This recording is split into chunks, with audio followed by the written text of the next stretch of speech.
Alright, what do we got next? I could run some Death Knight action. I could run a little DK, it's the Donkey Kong.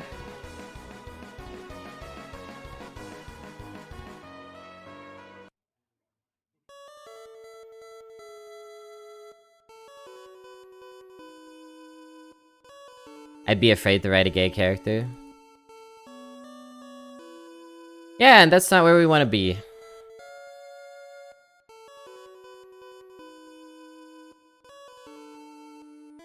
Part of the weirdness of identity politics and parceling everything out into you should only play this character if you are that kind of person is like, do we really want writers to only write what they know? Or what they are?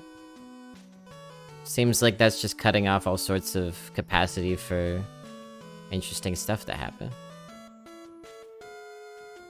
Now, I can get behind it as a historical corrective, because historically, there's been a lot of disrespectful flattening of oppressed people because the thing that's portraying them was not interested at all in actually portraying them, and so didn't get cast and crew who could do that well.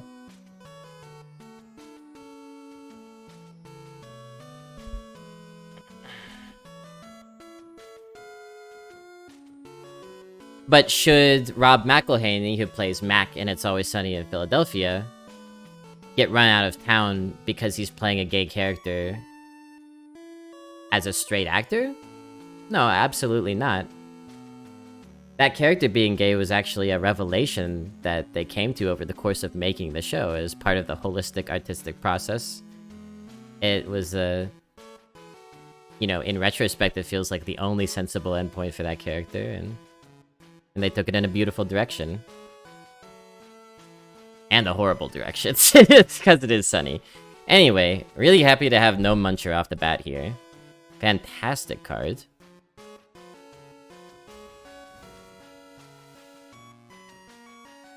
Probably looking for either a red-green combo or, like, some strong triple reds.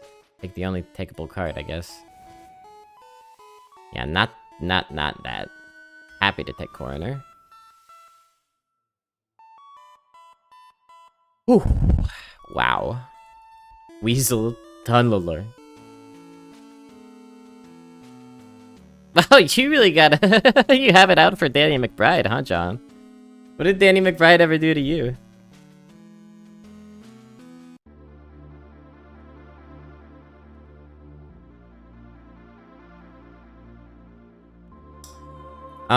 Is it just Sandbinder?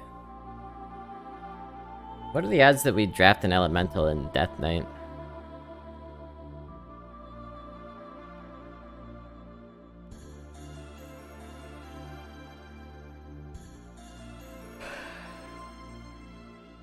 What's up, Bang? Well, you've been here. What's up again? He makes me not laugh anymore. Yeah. A lot of people like him. I have yet to see him in something that blew me away. Early in the draft, like, what are some common elementals that we might draw? Or that we might draft?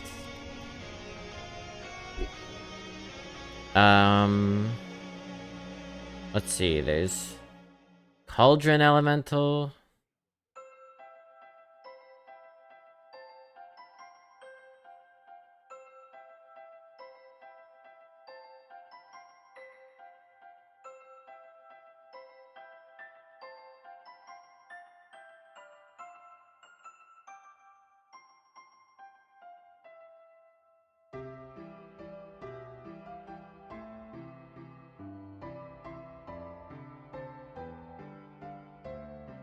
There really aren't a lot of neutral elementals, huh? There's Tar Creeper. Tar Creeper's a big one.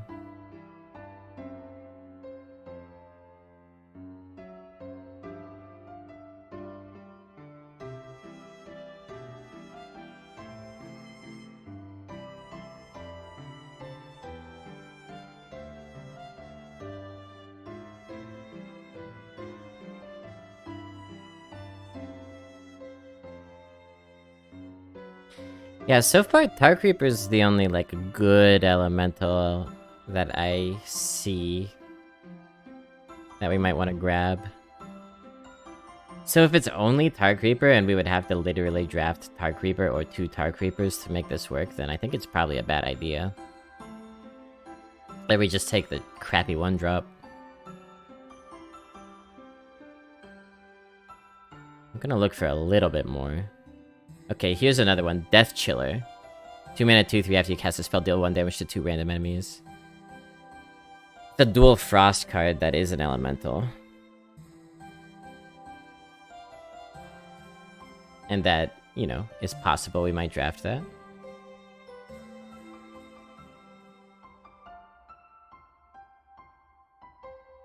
Emerald Sky Talon is another one. That's also distinctly possible. So I would say that that makes for 3 elementals that are distinctly possible for us to draft. Grave Shambler, unlikely but possible. So let's say 3.5.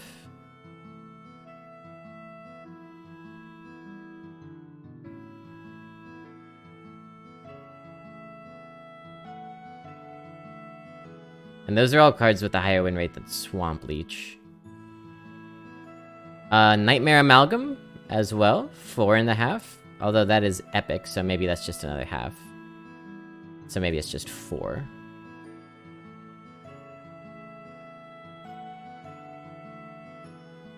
Alright, I'm gonna stop looking in 5. Stormwatcher? Not gonna draft Stormwatcher, but it counts. 4, 3, 2, 1. Okay, we have a good idea in our brain now of what neutral elementals are available. Ugh. The stoner movie genre died and now Danny McBride is struggling. I don't know if he's struggling. The dude he's in like blockbusters. He was in Alien Covenant. And he's in a pretty popular TV show right now. I don't know if the show's over or not, but the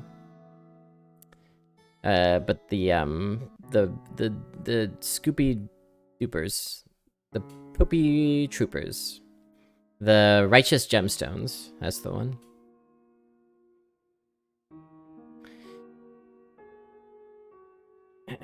Tend to lead towards the cheapest bad card. Yeah, I think Swamp Leech is the pick here. But with 4-ish elementals that could be drafted,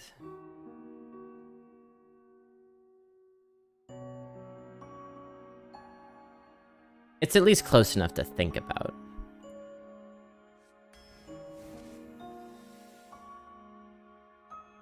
Triple blood, triple blood.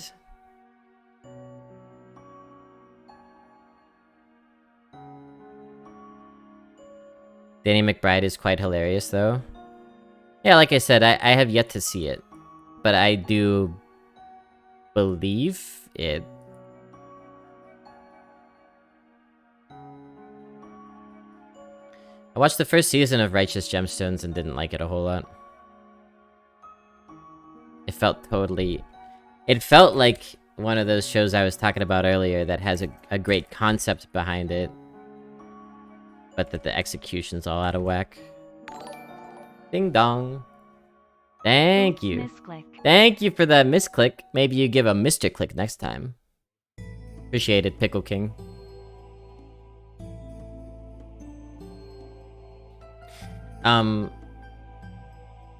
My pick here would be Coroner, probably. I'll take a second Coroner. I'll take a 5th Coroner. I love Coroner. Mixter Click. Exactly. Triple's only good if you get some of those legendaries / hematurges.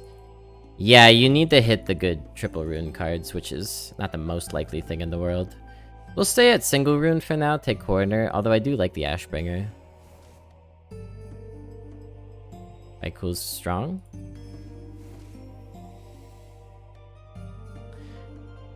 I could take some weapon destruction.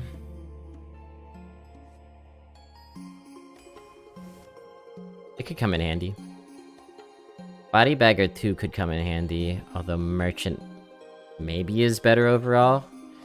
I think in a Malignant meta, you take the Bagger. An Elemental. True! True!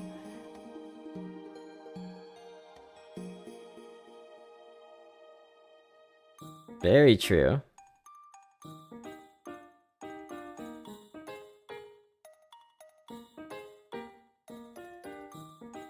Chad, I wanted to introduce you to my friend here, the Cucumber Queen. Cucumber Queen, welcome to the channel.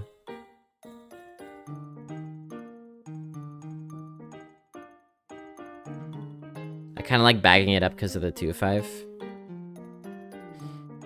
That's legit. And we would be taking a second conditional 3-cost card.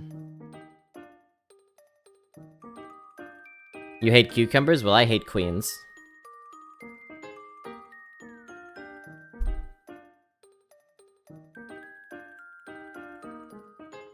Do you like the single rune combination? I do. Yeah, I do.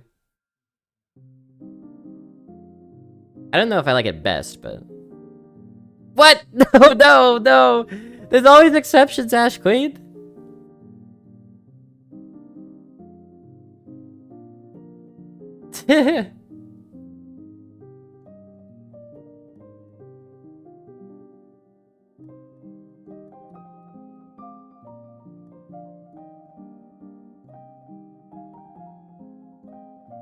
You weren't born into a family that benefited from orchestrating genocide. There's a difference. That I know of. Hope you're doing well today.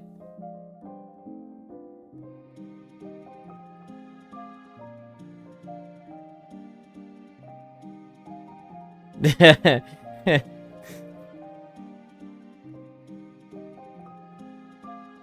I'm trying to get this knot out of my hair, and then I'll make the pick.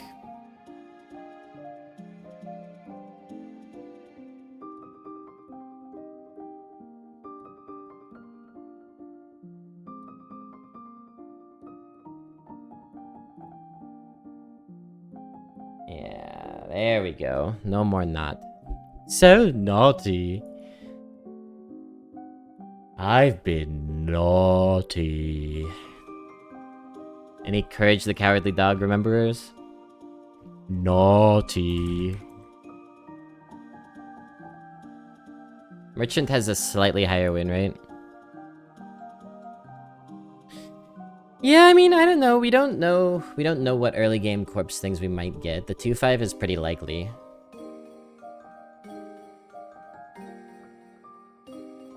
Let me give you a shout out, a shout out here. Yeah, a shout out queer too. Shout out to queer people. There you go.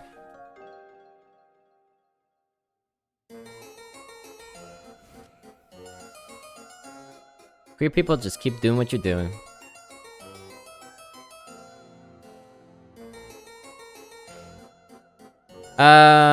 These are all promising.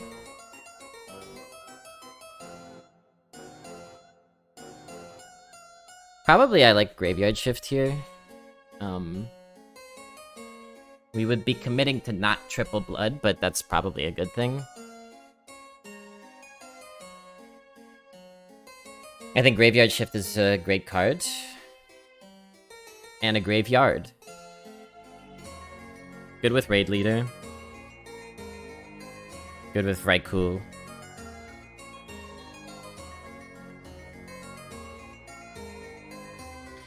Multicaster is a little conditional. I think it would be good for us, but I do really like Graveyard Shift. It is less great without Malignant, sure. But what isn't?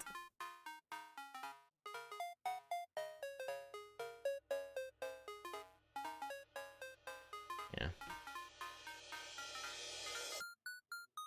I don't like Anti-Magic Shell, it just seems too expensive to combo with anything. I think it's solid, but I wouldn't take it over like a premium card.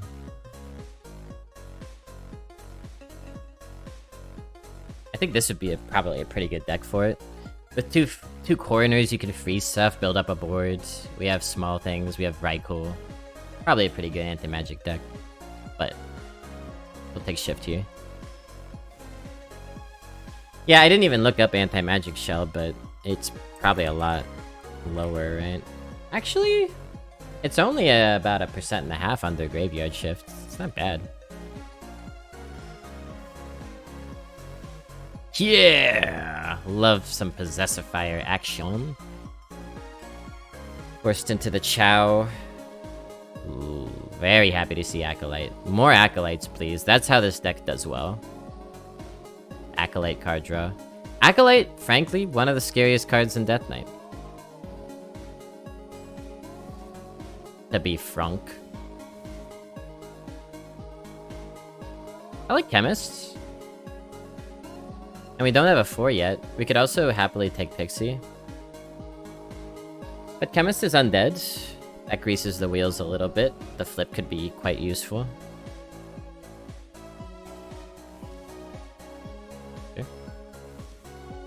Sure. Either of these would be good to take. What's your preference between them? I'm a huge Possessifier fan. It's so strong and flexible. We did take the Body Bagger, which makes Dark Transformation good.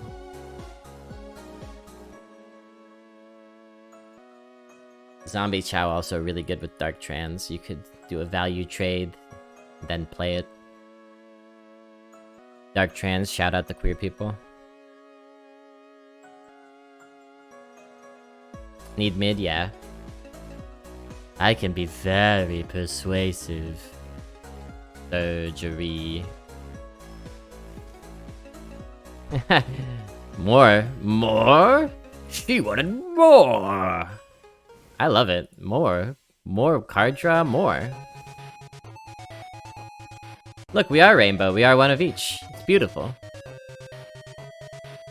We're getting all the important cards from each rune type. More! Yeah, Raid Leader, right? So good. Raid Leader in a triple Possessifier deck. So good.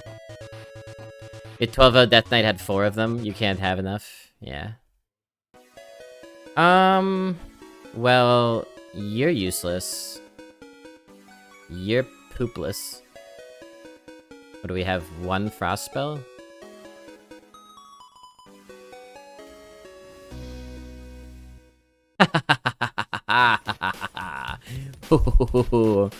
I think DID with quadruple Possessifier. I just wanna say those words, let them just live in my mouth. Quadruple Possessifier. Ooh. Quintuple! Quintuple!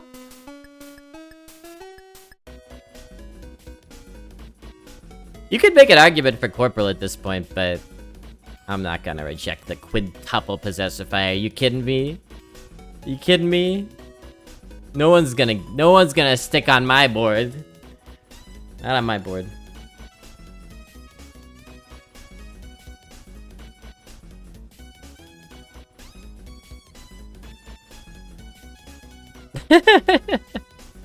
Every day I don't get beheaded, I feel lucky. Yeah, we found our mid game. Stop it! He's already possessed! Bloodied Knight's good. Terrible deck. Zodiac? 3.5 out of 5 blobs. I think it's a really well-made procedural film about looking for the Zodiac Killer that I was not super into when I watched it. Not because I thought it was bad or anything, it's kind of a cold movie, it keeps you at arm's length. And I don't have any particular fascination with the Zodiac Killer, so I didn't have that going into it, and it's a really well-acted movie with a fantastic cast, though. And I think it does a kind of a neat thing where it leaves you really dissatisfied with the answers, which is like, that's what a story about the Zodiac does. Until a few years ago when they found out who he actually was. So it is a Grook Fu meta. Well, we have plenty of 5s though. We have 5 5s, and they're all the same. So we gotta take Vrygul, I guess. I'll take this one though. Okay. Yeah, we got ourselves a deck. I'm gonna play a game or two, and then I'm gonna take a break to find some sustenance for myself. I'm actually gonna maybe even put this in my stream title.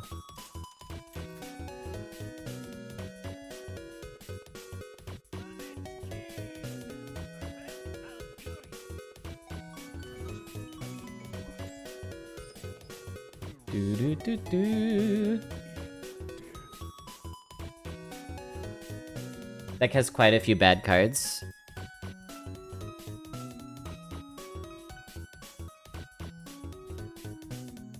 Yeah.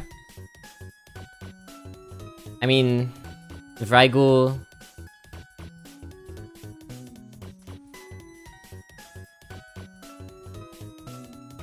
Does it have quite a few bad cards? I see 2. I see 3. I see 3 cards I would consider to be bad cards.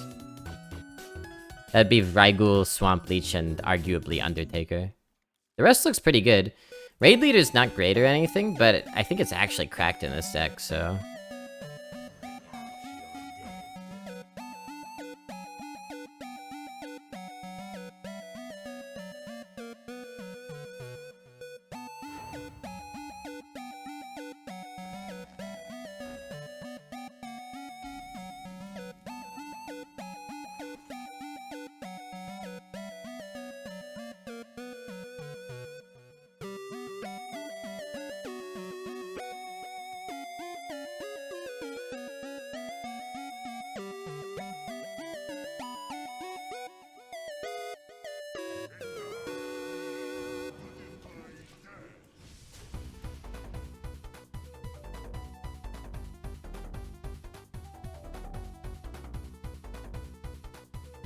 Dip-a-dip-a-dip. Do-do-do-do-do-do. Do-do-do-do-do-do-do-do. Alright. They played 2 zombies? That's annoying. Well, Vizier me.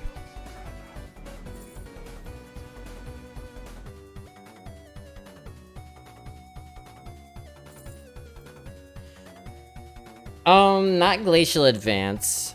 Plague Strike or Obliterate? I guess I would rather take Obliterate. What do you think, chat?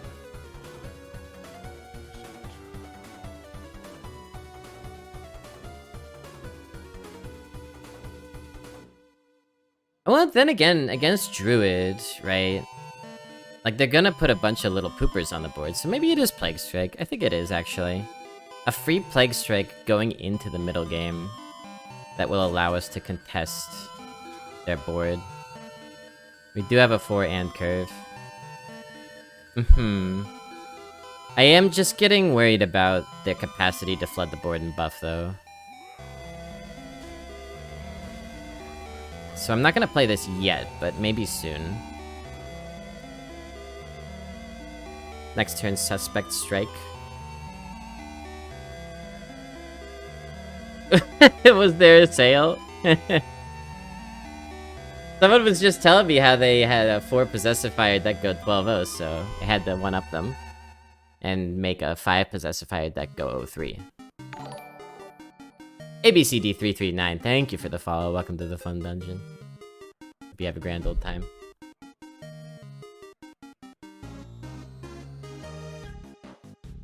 Yeah, like, this Druid could win the game having never played a minion that's worth, obliterating. That's within the realm of possibility. Okay, cool.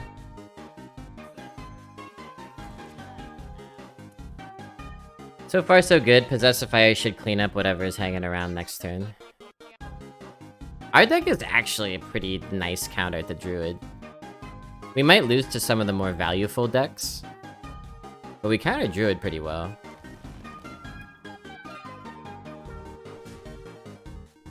Yeah, see, we were, I think, right to be afraid in the way that we were afraid. I'll probably use Plague Strike this turn.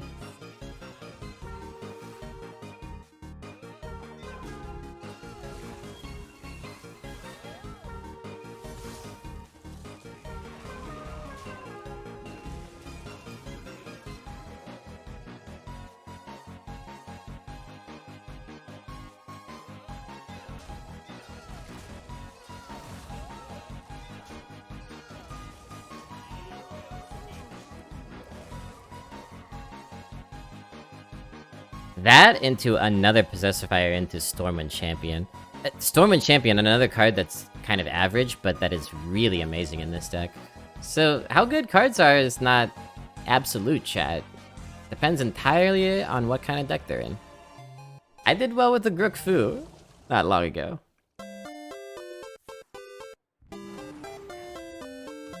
It was almost the MVP!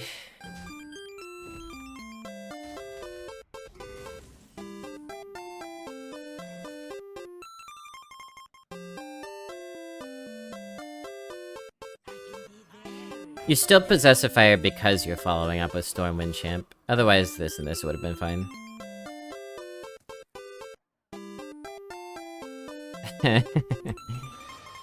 Yeah, screw that guy.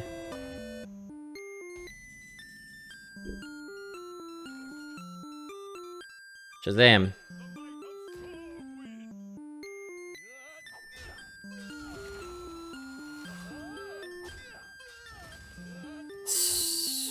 Beautiful turn.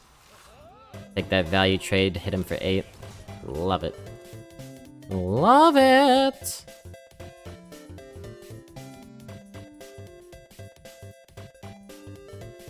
Possessifier on an empty board is great anyway. Sure, yeah, you're just banking the initiative for later.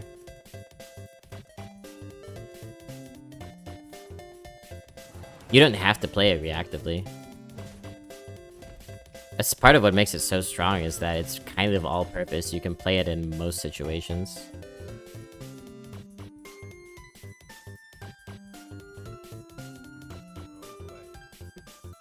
Well played.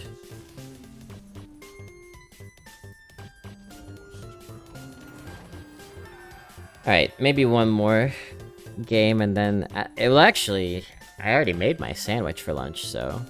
See, that's a blob thinking ahead.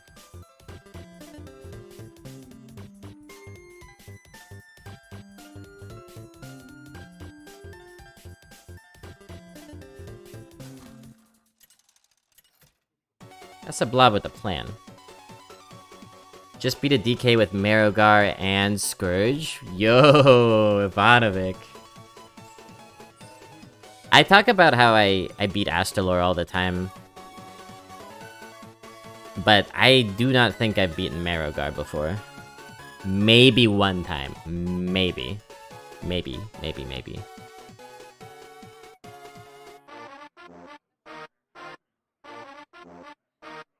Just a nice lead into this, because there's a couple of undeads in there.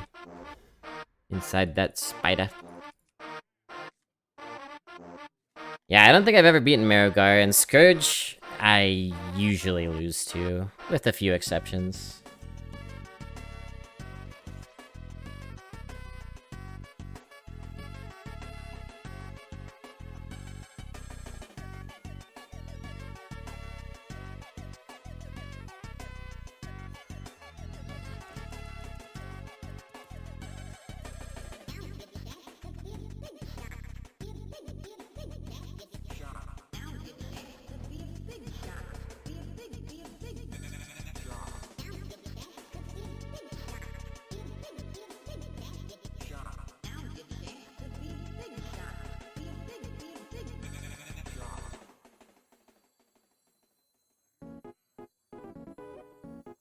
Almost tempted to coin out the Body Bagger. Or you could coin out Vrygul. How would we want to do this?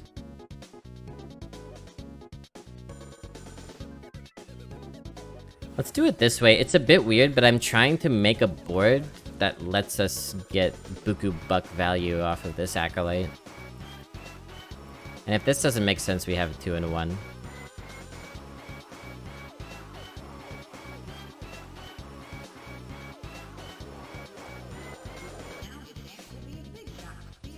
Yeah, I guess all black is right. That was an ambiguous statement.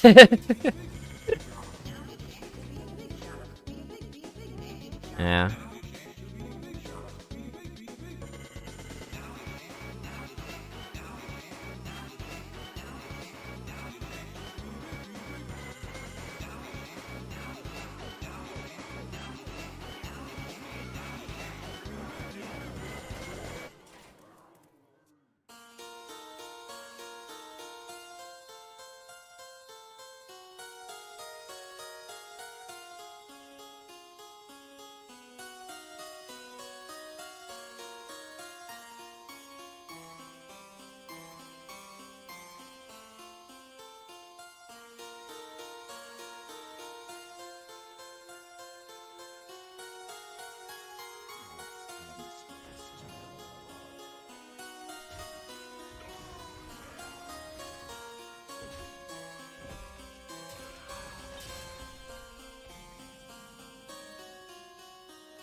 This is really annoying, actually. Yeah, we've been foiled. I took the wrong path through this, I think.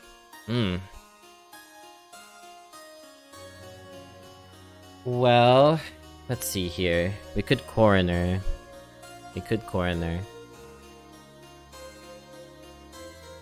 In fact, I think we will.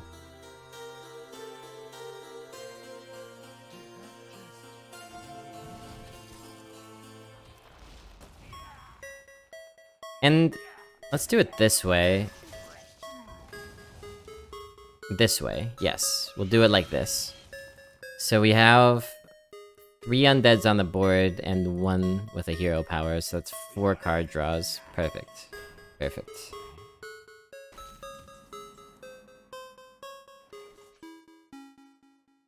I mean, imperfect because we have to pop this open in a slightly inconvenient way, but whatever.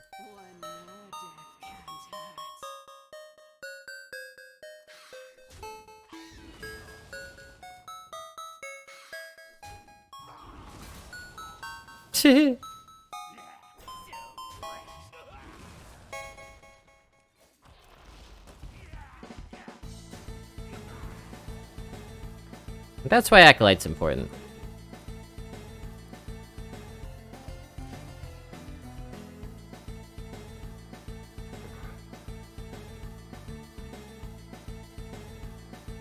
The way I see it, we have so many comeback cards in our deck like Possessifier that as long as we draw into them, we should be able to equalize after most board states. That's the hope, at least. Okay. They're gonna value trade the 3-4, right? Because they're not gonna leave that up. Unless they have a spell. Oh. Yeah, they could have double traded it down if their positioning was different. Oh no, that's sleeping. Okay, never mind. The egg was just played. Cool.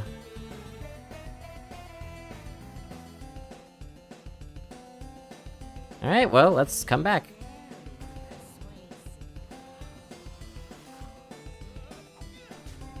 They did indeed go wide and not tall. A cart tall.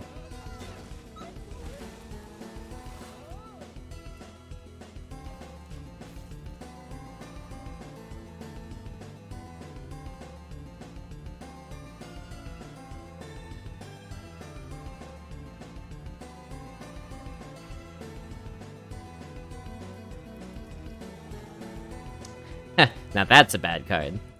No, that's a great card.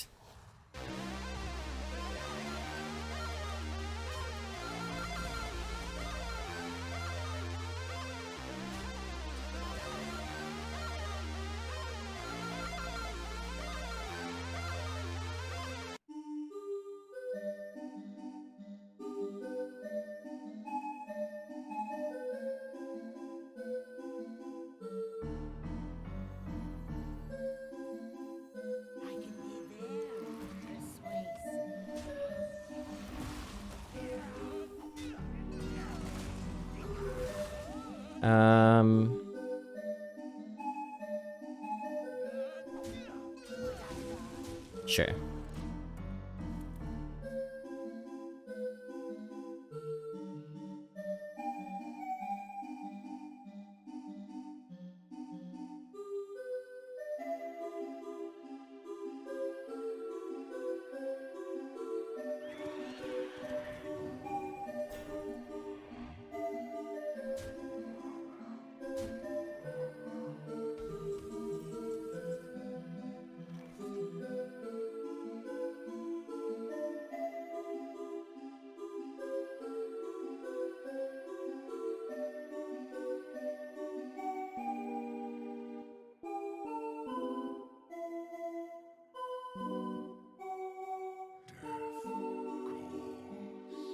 I guess functionally this and this kind of do the same thing here, so we may as well play the raid leader because it lets us refill the board as well. We'll probably want a hero power, and leaves us with 3 mana, so I guess we start with a Vizya. No, no, no. We end with a Vizier to get the discount.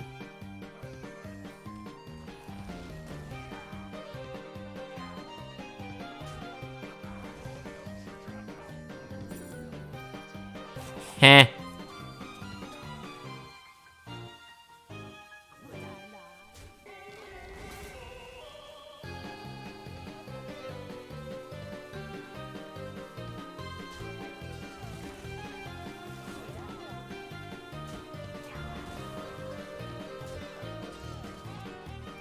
Soften up the bone marrow a little.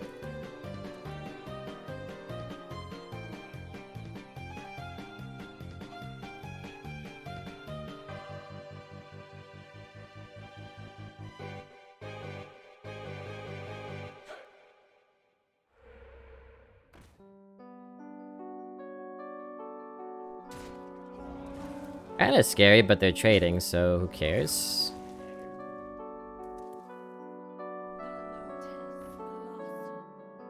Oh, wow.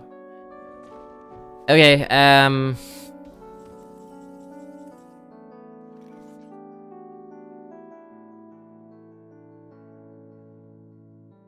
Huh.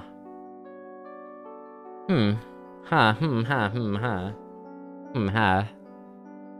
So you could just rip Scourge. You could rip Nerubian, or you could do Hero Power and No Muncher.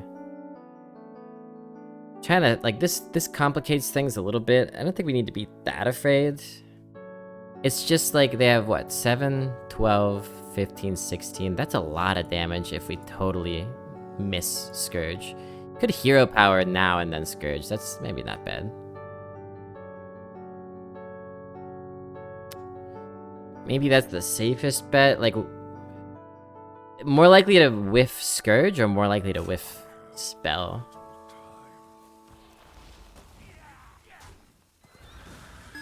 Give me a rush? No rush. Then at least a taunt? No taunt.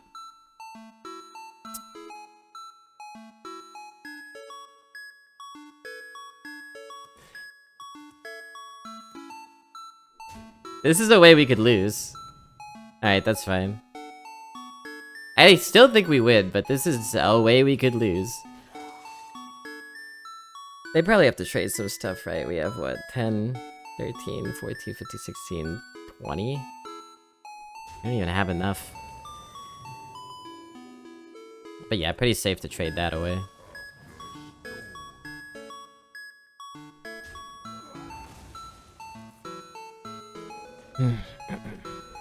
Alright. So now we just kill as much as we possibly can. There's a few different ways we could go about this. We discover first. We plan on no munchering. Do we just Stormwind?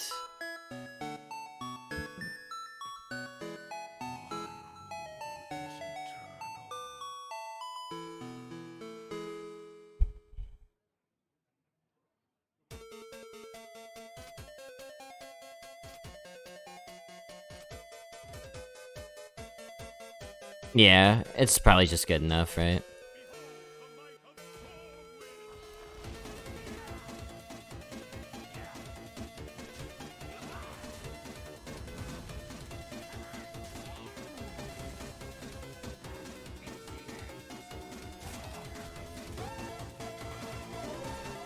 Just be giga safe.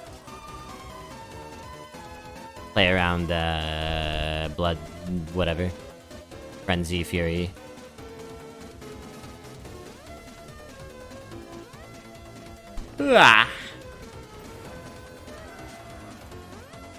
Alright, chat.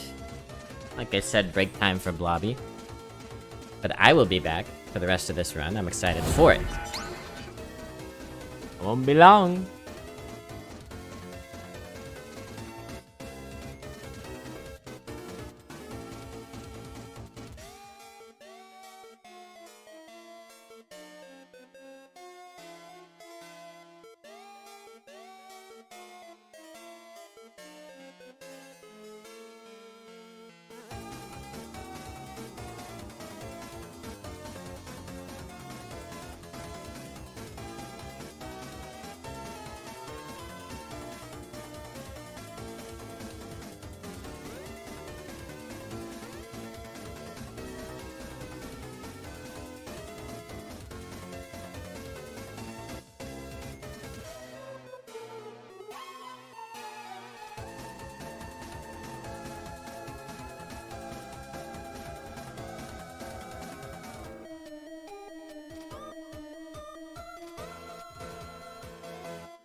The skeet shooting one's pretty funny.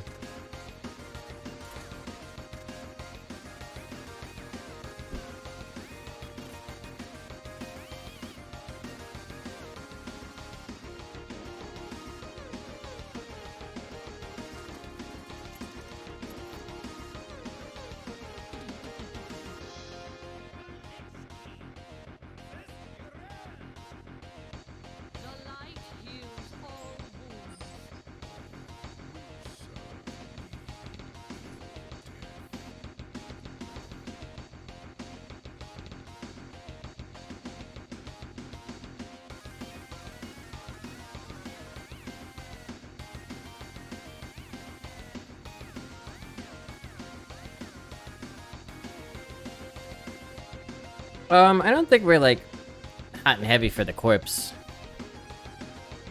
So, start with Chow.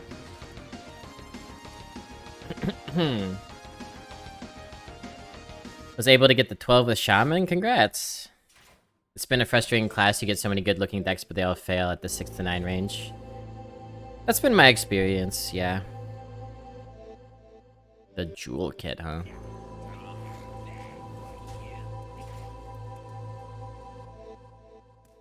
Yeah, maybe it just doesn't generate enough value to take it to 12.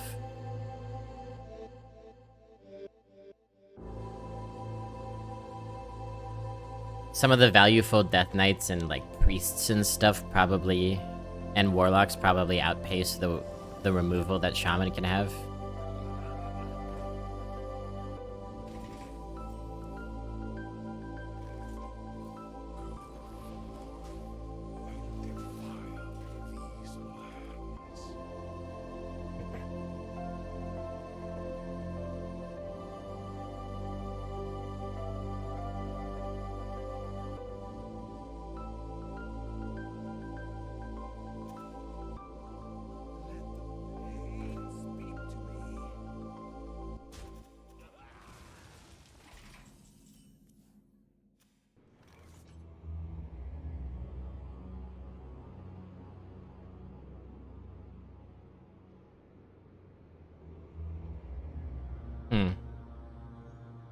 I guess I'll draw some cards.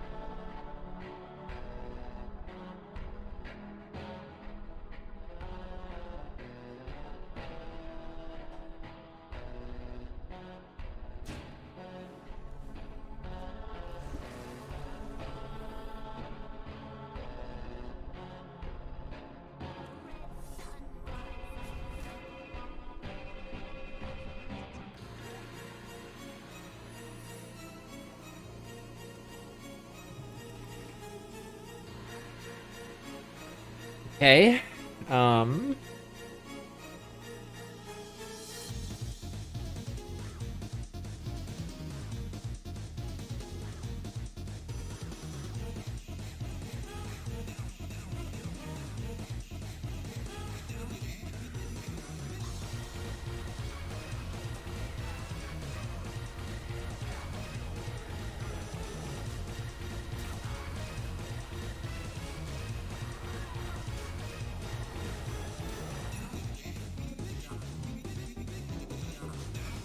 I almost did that in a dumb way.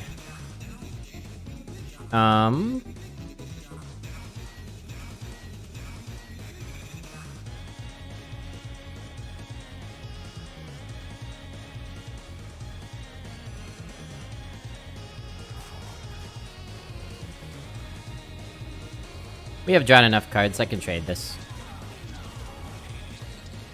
I guess I could have drawn one more for kicks.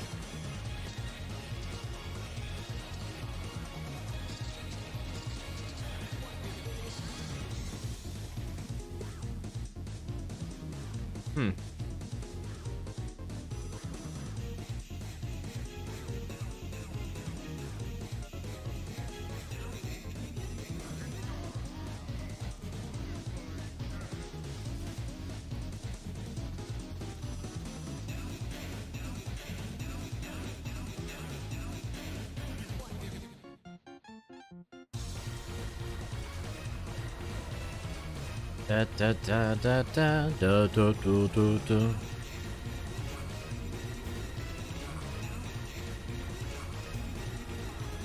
Okay. Maybe we try to silence out here, or maybe we just Possessify. Plenty of options. Could just double Discover as well.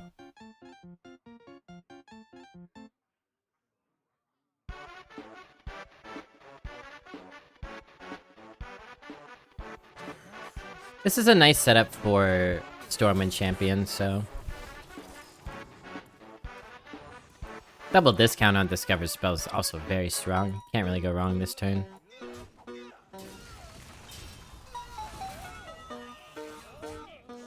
I value trade because I'm trying to keep all the bodies on the board.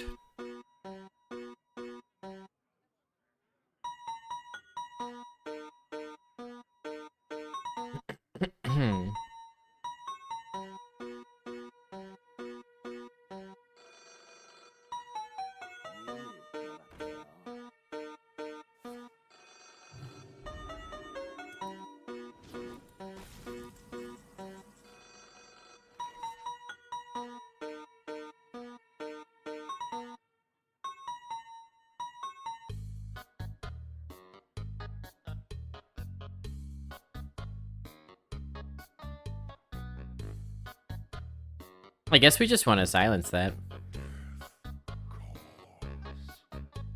I mean, champion, go boom. 4 and 4 goes in.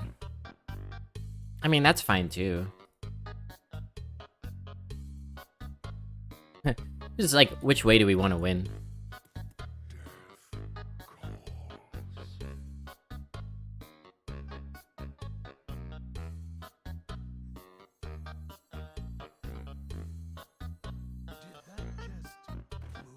And then we hero power. And then we discover.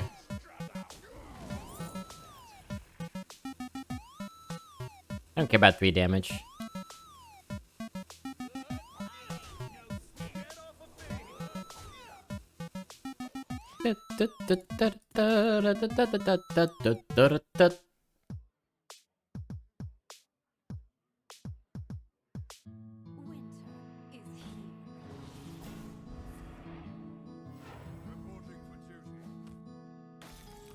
Ain't no with ridiculous priest deck.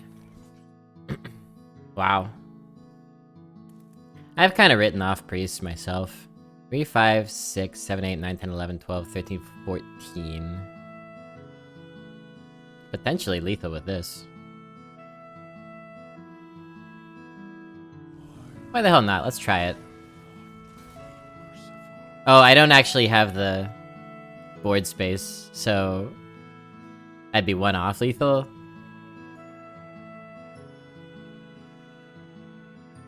In that case, let's just do it like so.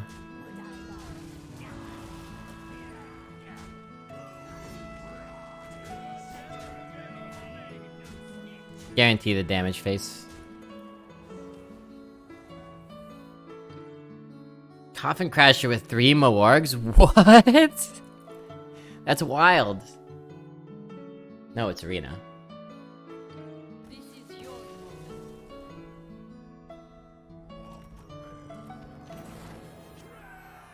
Our deck doesn't have any singular busted legendaries or anything like that, but we're going to be a force to reckon with, I think.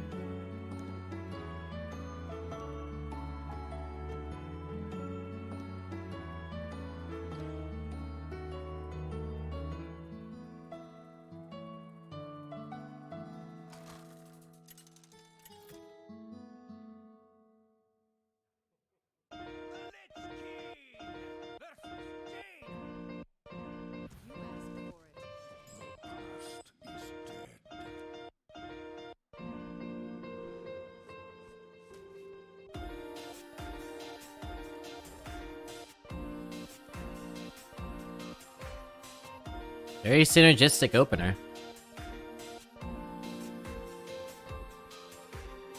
Probably looking to coin 2s, actually, given the creeper pickup.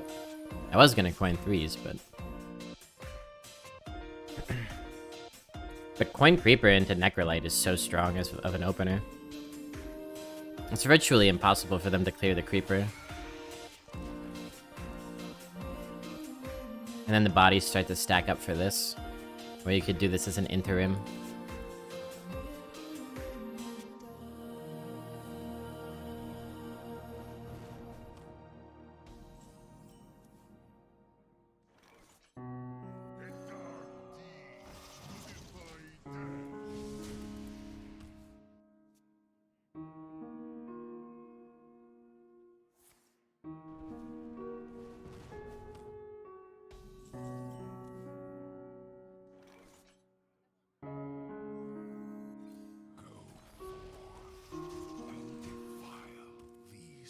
Hero power 2 is gonna be strong. Raid leader is gonna be strong.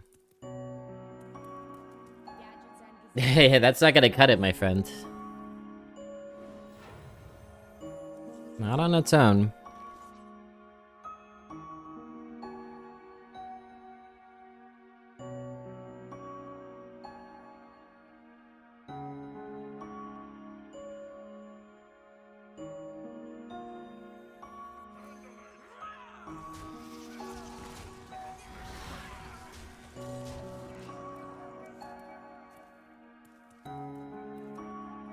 Might be a little bit like over committee in some ways. Okay. Fair enough.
You think you have enough Possessifiers?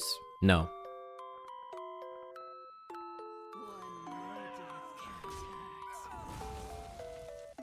Now I do.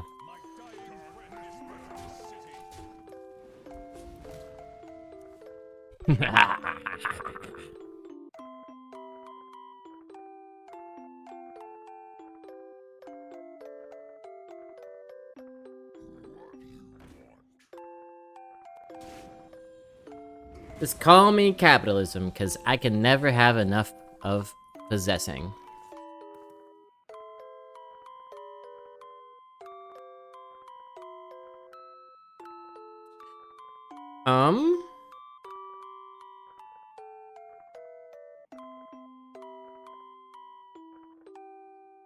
I mean, we could go for the 50-50 for lethal. But I think that's an unnecessary risk. So let's not.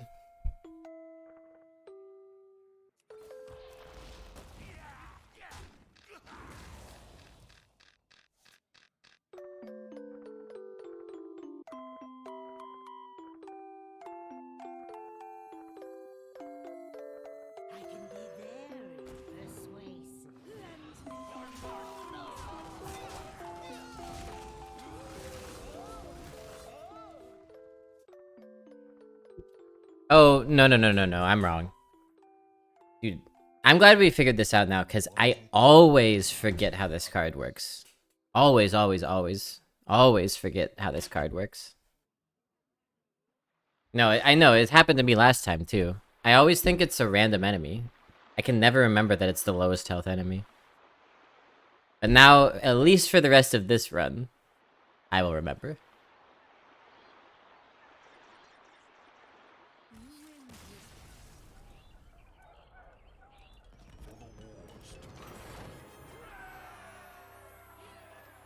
And that makes the Gnome Muncher even better than I thought that it was, because you can intentionally choose where to target it. I've been misplaying with it and around it this whole time, because I keep forgetting that that's how it works.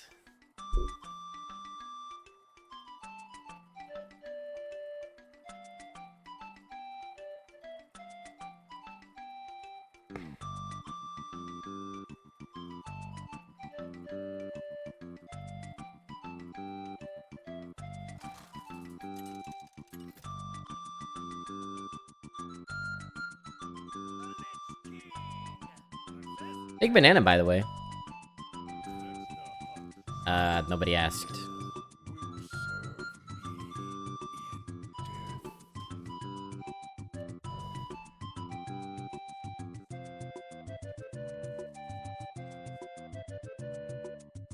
Okay, decent opener.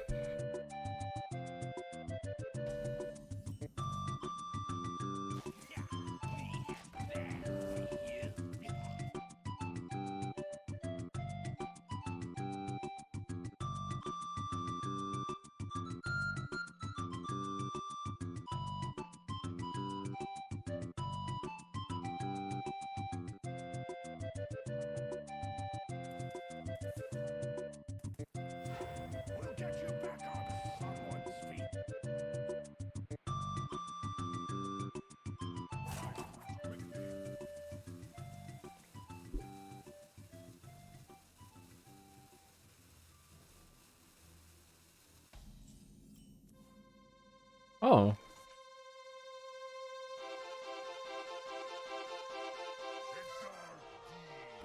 Well, that's very nice.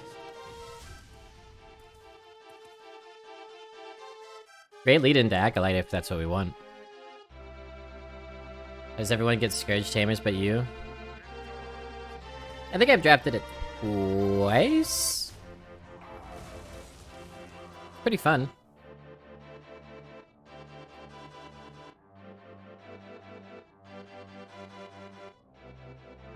Maybe we just go Bloody Knight then.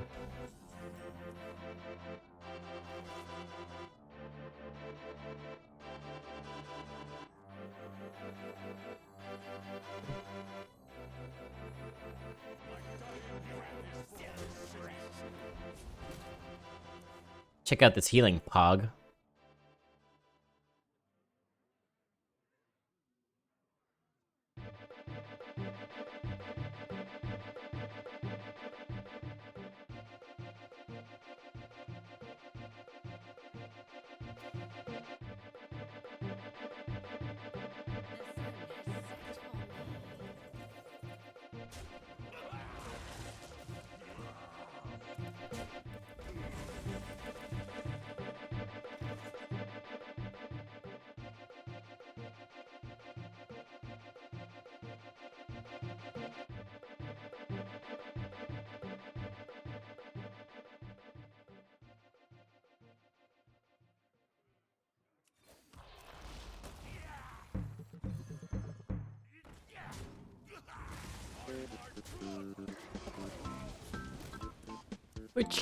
We're chillin' for now.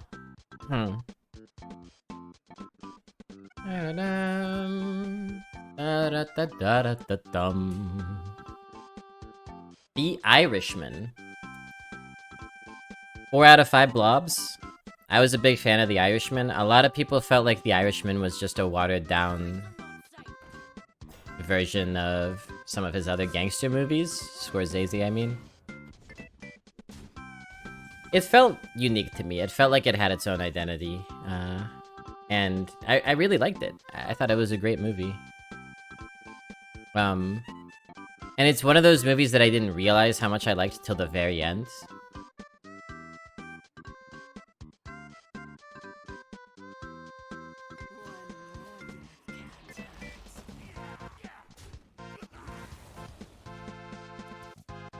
And, you know, I've read a lot of critiques of it. Some of them are valid. It is true that the de-aging technology can only go so far, and that there's at least 1 or 2 scenes where Robert De Niro, as a young person, does some physical things that are totally awkward and unbelievable. That is true. That's a... you know, that is a problem with the movie. But I think it is neat to be able to take an opportunity to age old actors down rather than young actors up, which is usually how it goes.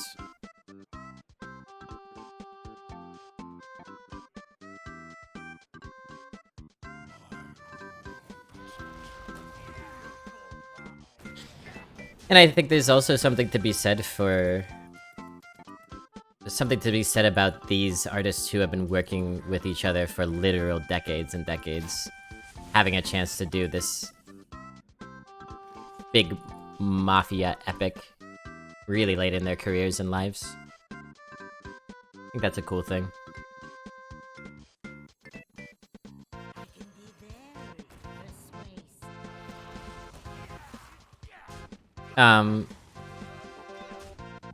People have critiqued the length. I didn't really have a problem with the length. What I really liked about The Irishman, or what I should say, what brought The Irishman together for me was the ending. Because most of the movie is like, okay, this is good, but it is just another mob movie.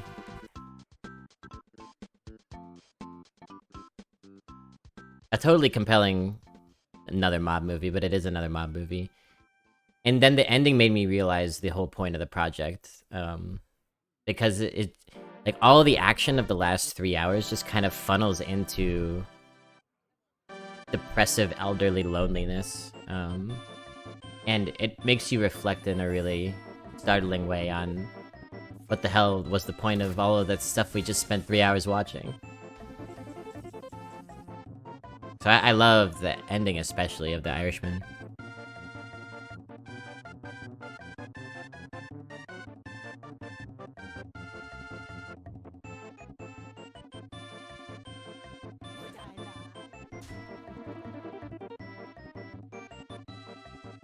Okay.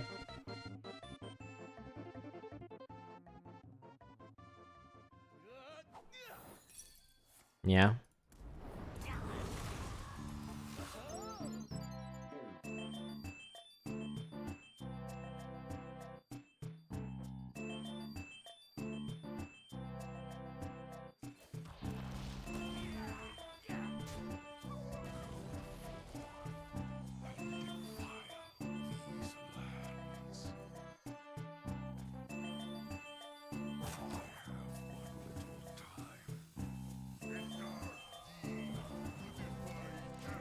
Good raid leader next turn.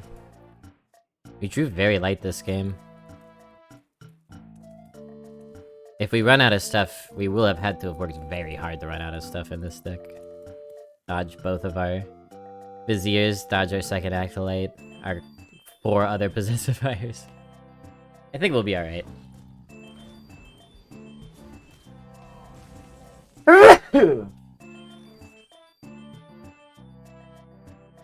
Yowza. Not with top decks like that, though. Snapjaw. Pretty funny. Ooh, baby.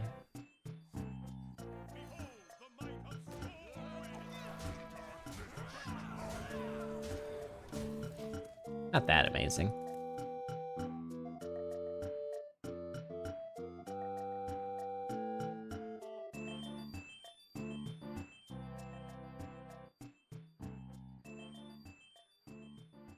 Home Alone 7, school's out. A 55-year-old Macaulay Culkin reprises his role as Kevin McAllister, de-aged to 18 years old, as he goes to university.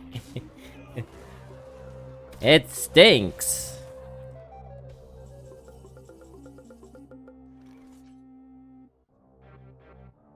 Well, any number of ways to win from here.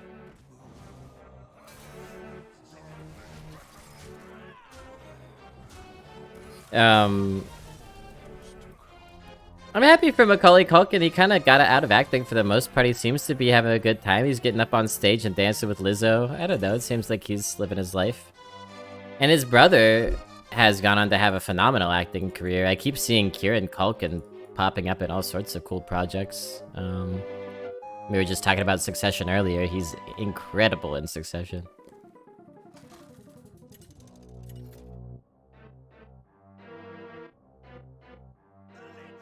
Wafer.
Um...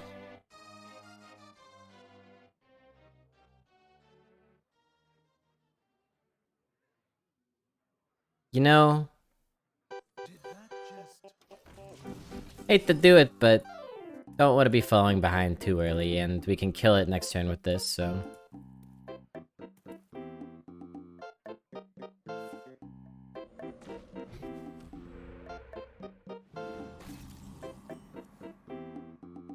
Ba-ba-ba-ba.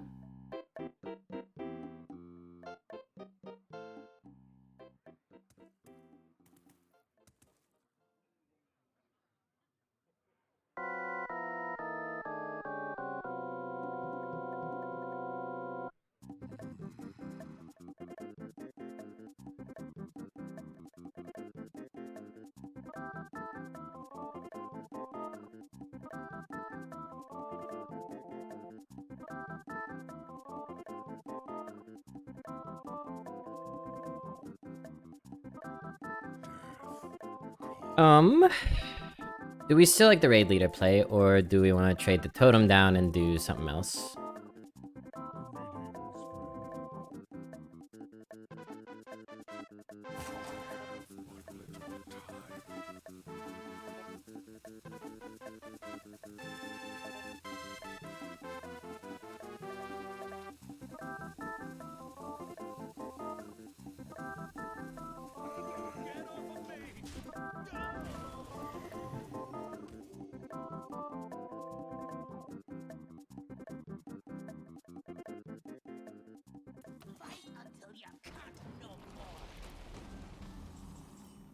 Okay. Well... This is really not bad. Kill. Kill. And kill this, I think.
One Possessifier, 2 Possessifier, 3 Possessifier. Ha ha ha.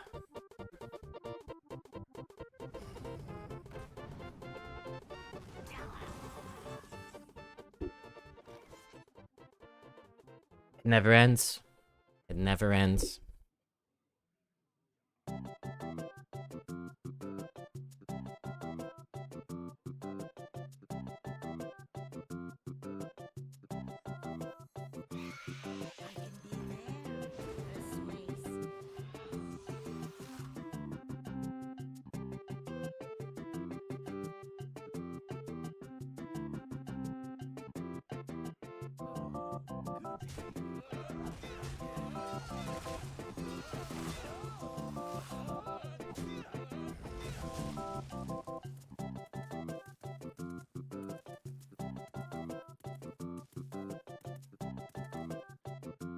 What's up, CJ? Home Alone 15 lost in prison. A 38-year-old Kevin is wrongly sentenced for the murder of his wife and her lover. The movie is lambasted for copying the plot of Shawshank Redemption. Blobby gives it a meager 1.5 blobs. Are you versed in voice actors? Somewhat.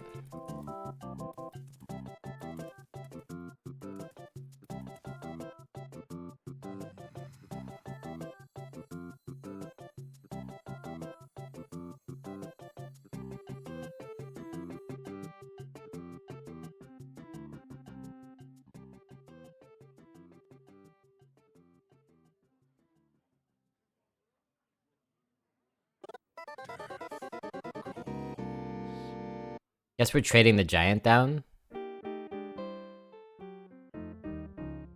The voice of Archer? He's a good actor. Bob's Burgers guy.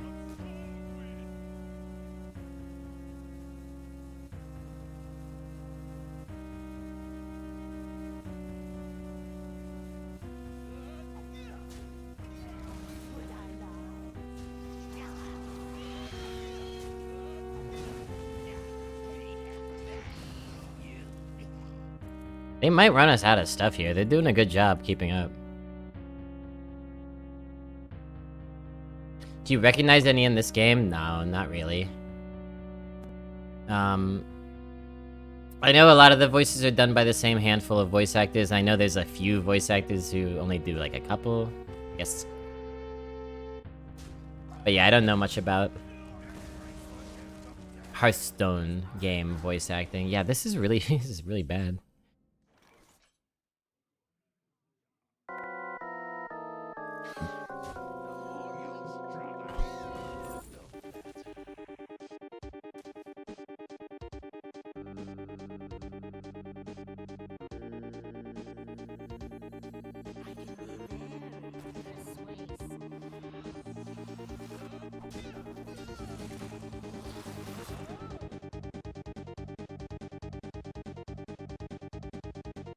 Might can work.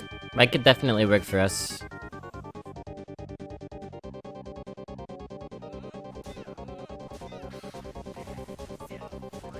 It might work.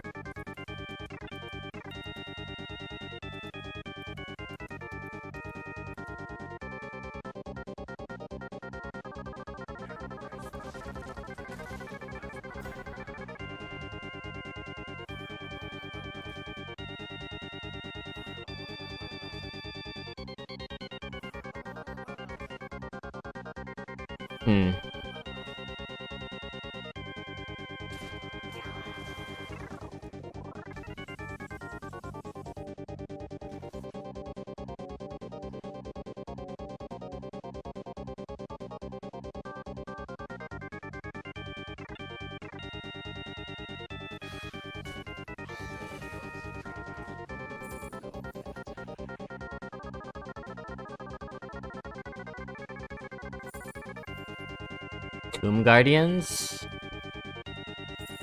Plague Strike? Plague Strike's good.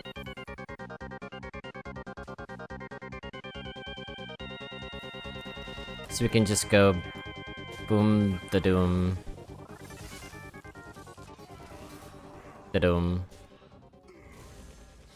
And just kinda smork with the rest of it. Yeah, sure, you can put another Sour Fang down, but you're gonna be one-off lethal. Walk with CJ challenge incoming. Great!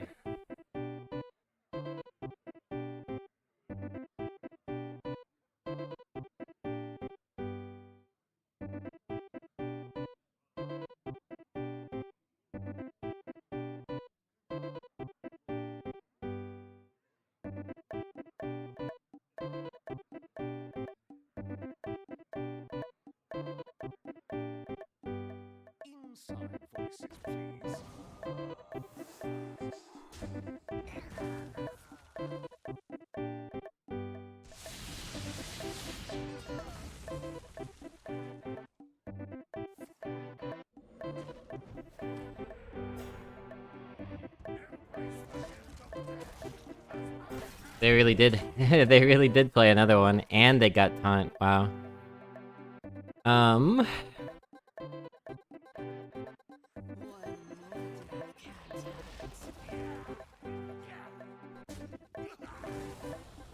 Rygul.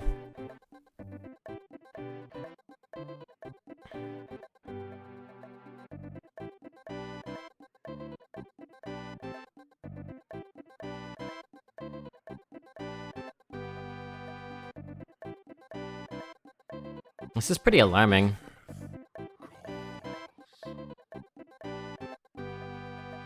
Can't believe they hit that totem.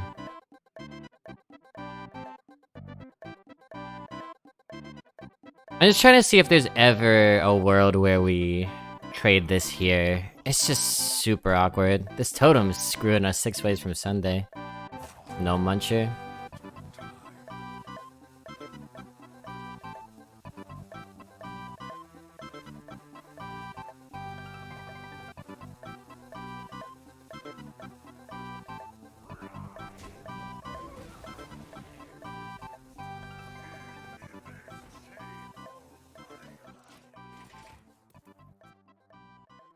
Interesting choices.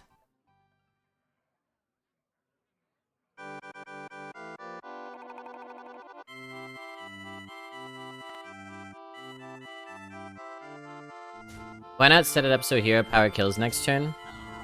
That's a good line too. I opted for the line that gets me an extra card, so as to play around them either having a taunt or them rolling 1 out of 4 taunt. Because they could clear our stuff so easily there. But it could absolutely not be the play. It might be totally wrong.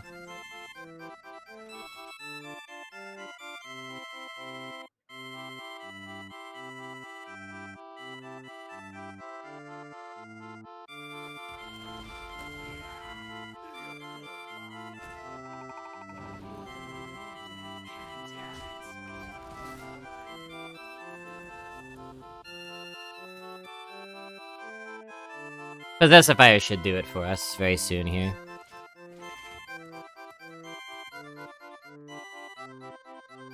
Yep.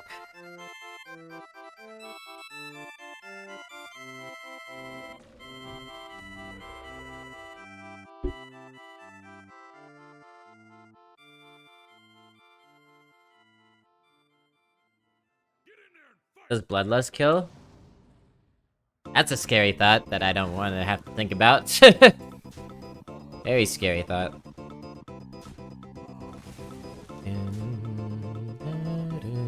Uh-oh! Uh-oh! He's cracked! He's cracked! Doesn't matter, though.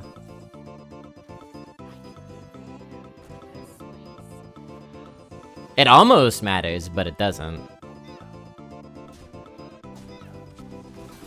It's so very close to mattering. Alright.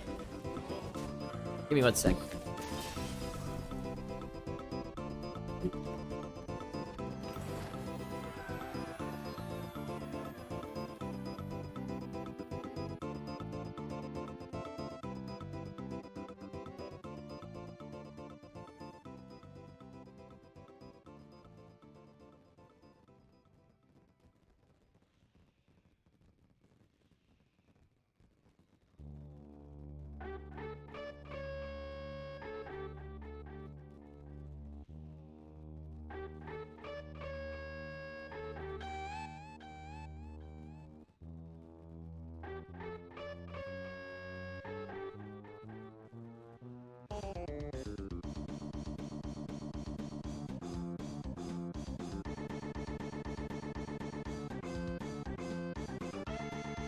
Alright.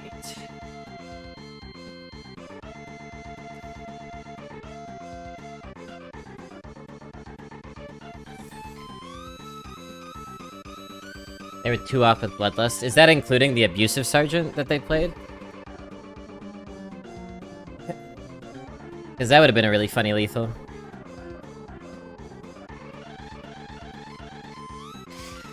Alright, quote. I don't think it matters you winning so hard, it was Bloodlust or bust. If they have a really good taunt, they could have locked us out, but yeah. Can't we go someplace quieter? We can't hear each other talk. What makes you think I want to hear you talk? I know this. In fact, the performance is in my head. Like, I can hear it. I just have to make sure that I get the right movie. It's like in my head. I know it. No! Alright. I didn't give my spiel, I forgot to give the spiel. So, I thought it was a Nolan Batman movie. I just wanted to make sure I had the right one.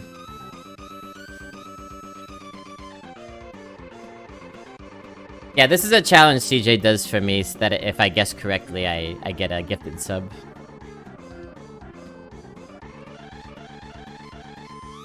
But I forgot to say that out loud.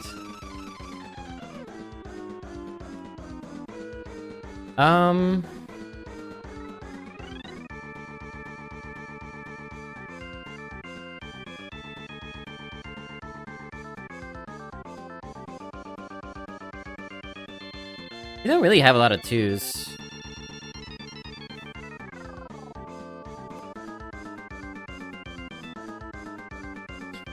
So was it The Dark Knight? I was trying to remember if it was Batman Begins or The Dark Knight.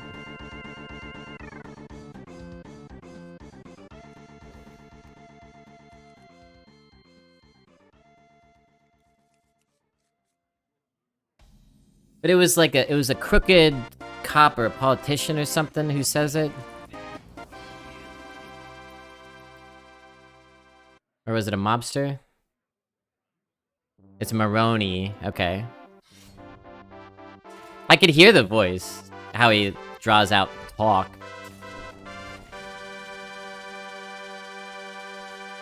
I was tabbed out, thought you were roasting a viewer who said...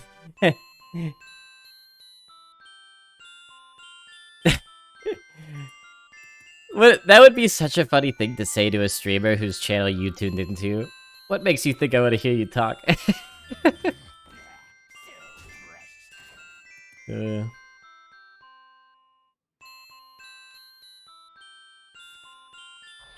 This height, the fall won't even kill me! I'm counting on.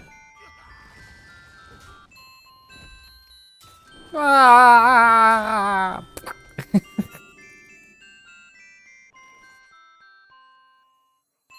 Cue our discussion of camp from a couple of days ago.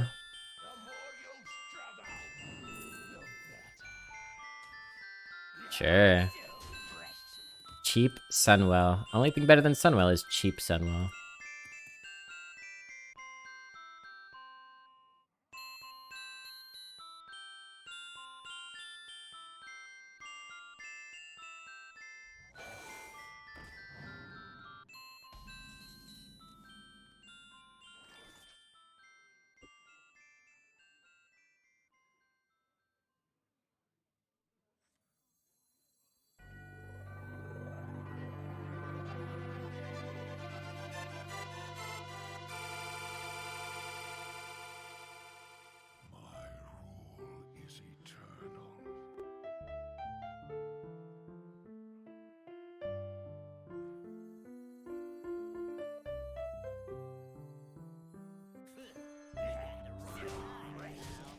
Gonna be a lot of Death Knights from here on up.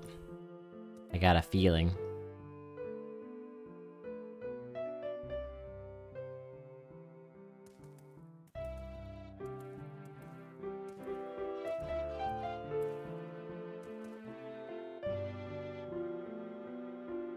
Yeah, speaking of mafia movies, it's pretty funny how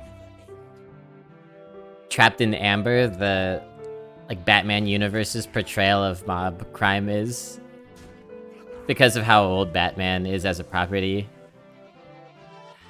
It's funny to see movies in the 2000s and now the 2020s with like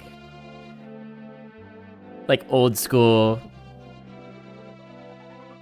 you know, lead the gun, take the cannoli type mobsters in them.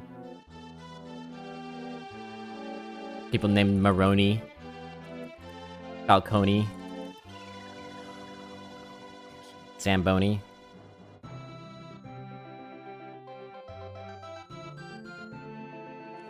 May as well take this as an opportunity to draw some cards. Why the hell not?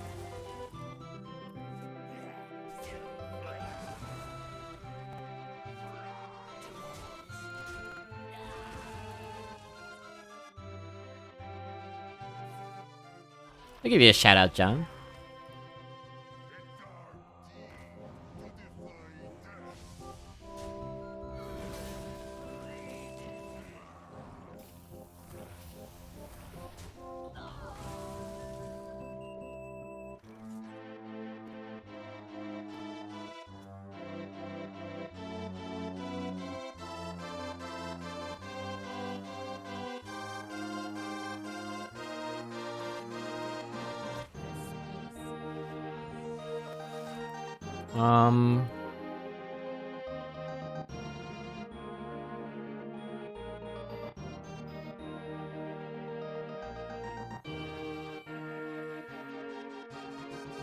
Maybe this is unnecessary and therefore bad right now. Yeah.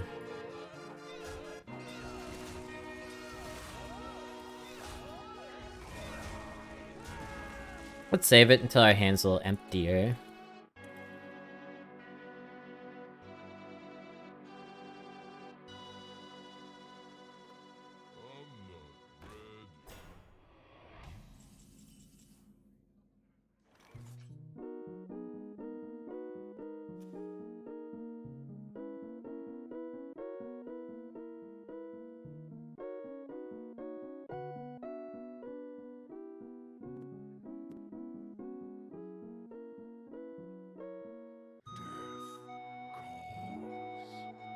Oh boy.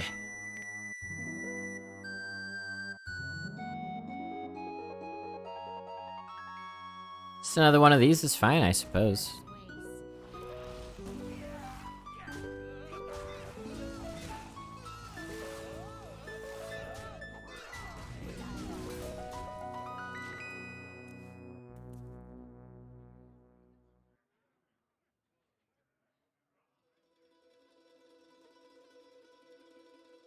When the stars align, the right shall come to bear. Illuminate the signs, the exiles shall be there. Are not the same. Da, do, da, do, da, do. 3/6/8.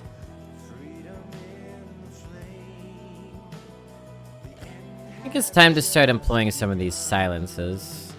So let me go ahead and do that. And maybe just this.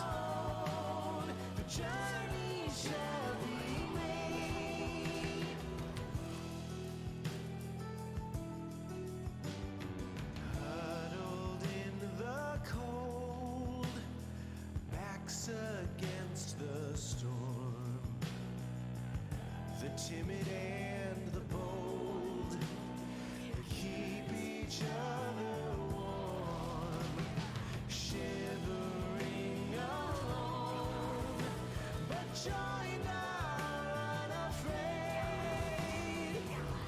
Together on their 4, 5, 6, 7, 8. Yeah. Very nice. Journey shall be made.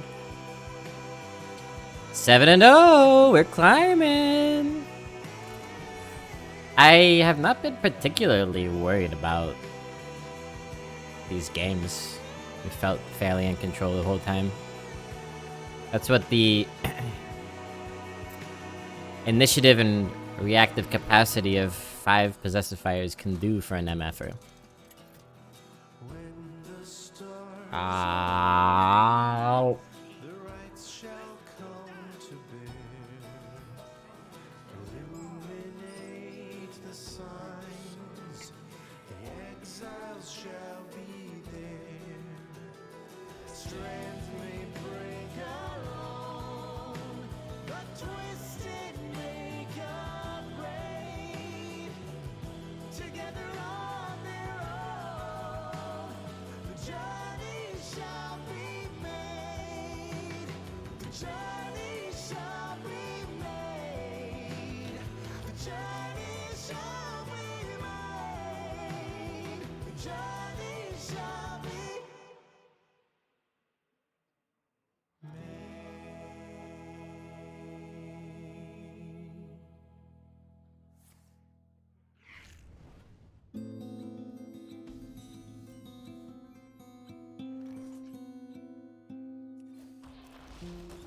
Not a bad use of a hero power. Undertaker actually doing some work here as well. Might even draw a card next turn. More likely we're gonna graveyard shift.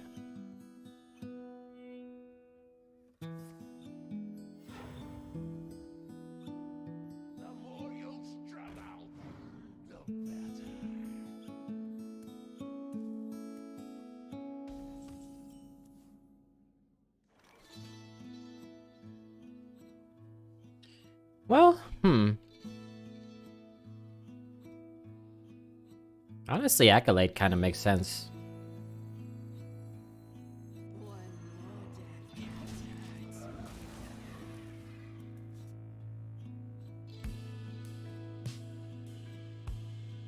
Maybe it's a bit of a waste, but my hand does not lead me to believe we'll be hard up for value.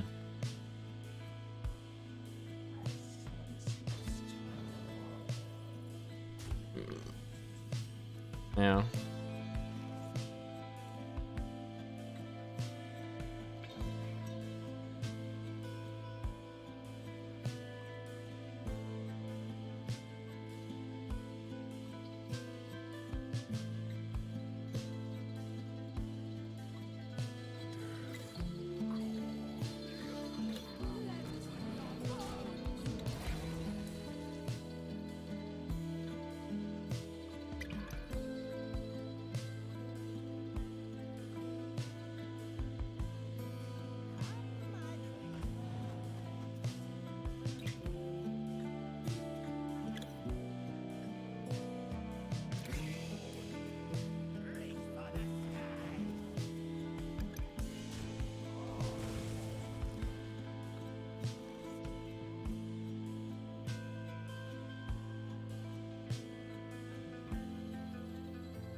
Maybe I'll just draw another card here. I think that's fine. One draw, a pop per Acolyte. Maybe it's not enough against Warlock. There is a danger of that, but like I said, our hand looks really good.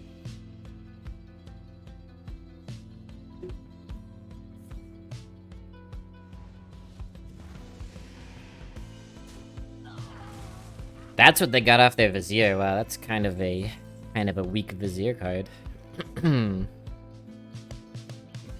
This is a counter to Possessifier though. Oh no. Ooh.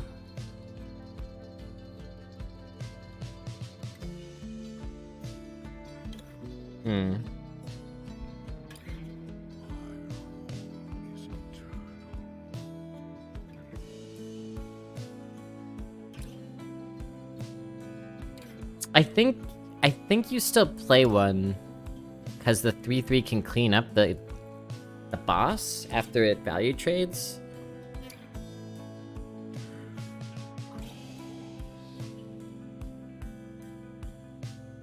Yeah, I don't really like either of these 4s. I think you just play and sit.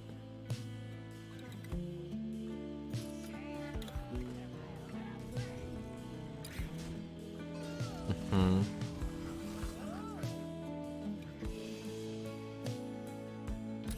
2, 4, 6.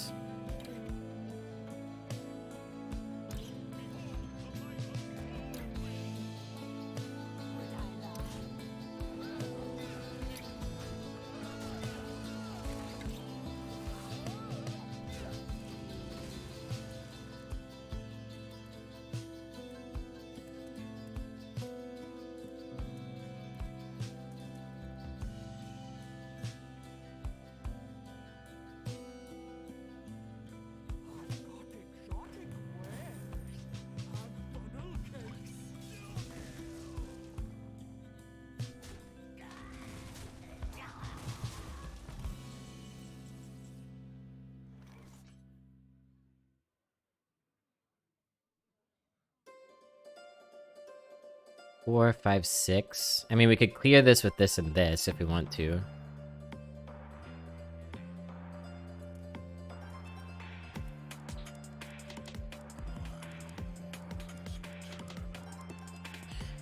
Or you could go like Hero Power, Vizier, Shift to just put tiny stuff out.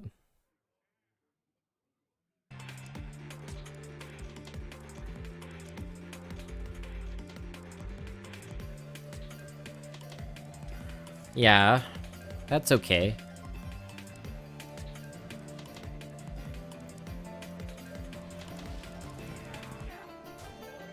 I like getting the discount. Grave Strength is kind of interesting here, especially for cheap. I'm gonna take it. Because between this and, like, Hero Power and Necrolite, we can build up a good force next turn. Or Possessifier, Grave Strength. I think it's smart.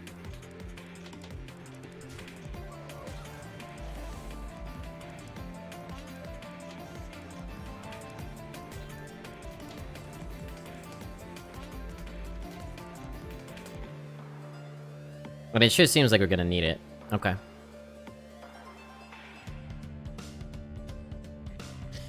$11 and 1 priest.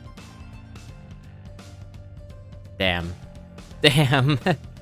I hope that's not a sign of things to come for us, because we're facing up against that warlock right now. Not that one, but a one. Yeah, so Possessifier, Hero Power, and then we think. God help us, we are thinking. The thing we need to think about is... we want these breaking points to be at 4. So we go bonkity bonk. So that we can then go bonkity bonk. And this bonks that. Okay, good deal.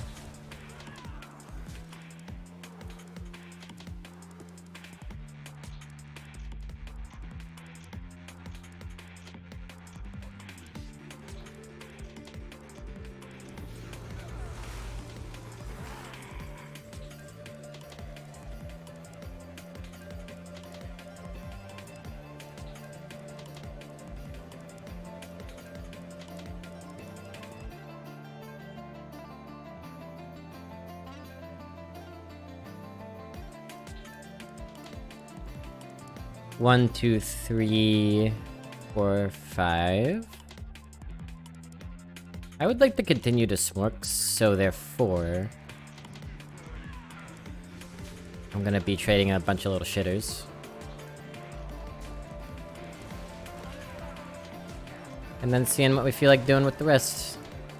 It is important to apply pressure to Warlock, because although it seems like their resources are dwindling, they'll always find more if you let them. I think double 3 is the play. Makes the board nice and sticky. We have one chunky minion that's hard to AoE and another that is sticky. A chunky and a sticky. Oh, no! Think we could still beat Steeds, maybe. Maybe not. That's actually... And that? Oh my god. And an absolutely abysmal top deck. You'll love to see it. Alright. Playing everything but the Cuckoo. Maybe you're supposed to play the Cuckoo too, but I figure... Let's see. 3, 4, 5, 6, 7, 8. Not sure whether to send that face or not. Dude, healing? This is actually looking like an L. No! Warlock beating me too, Trixor? I misunderestimated this Warlock. God damn it, Creeper. God damn it, Creeper. Okay,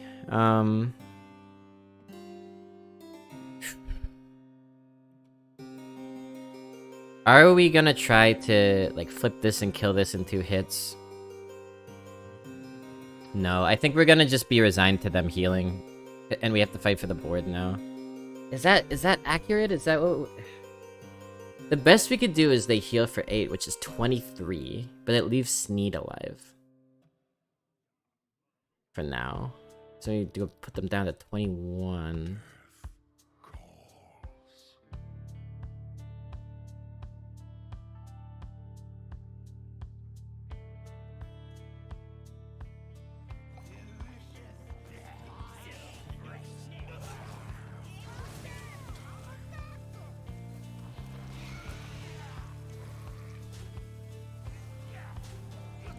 Not good, chat. Not good.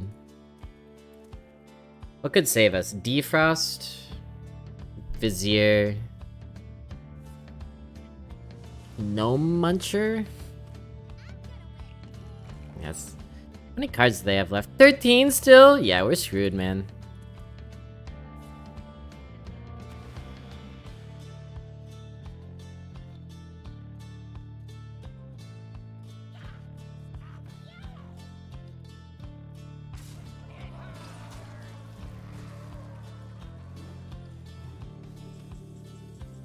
Hello?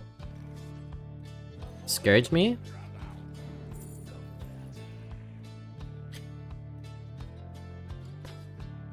Give hope a chance. Hilariously, I actually can't attack with my minions.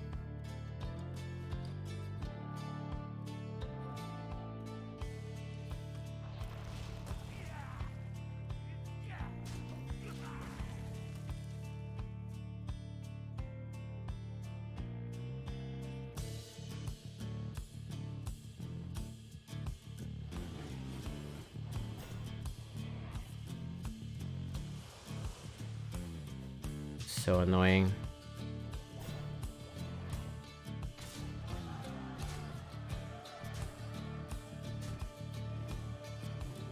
Eight, 10, 12, 14, 17. So if we do that thing where we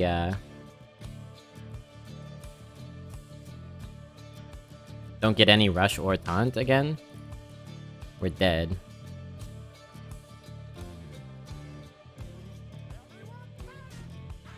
Oh my god, I can't even kill this. So I can only get 5?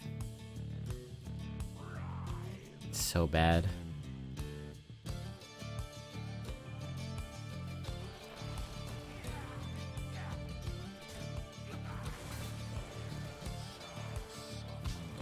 Crypt. See, I don't understand why it did that in 2 batches, but whatever. So we lose.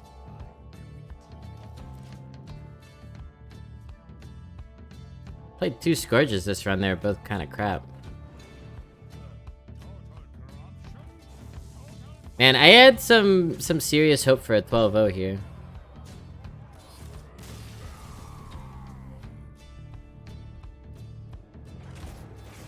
I'm sure we could have done some things differently. That was a very long game with many decisions.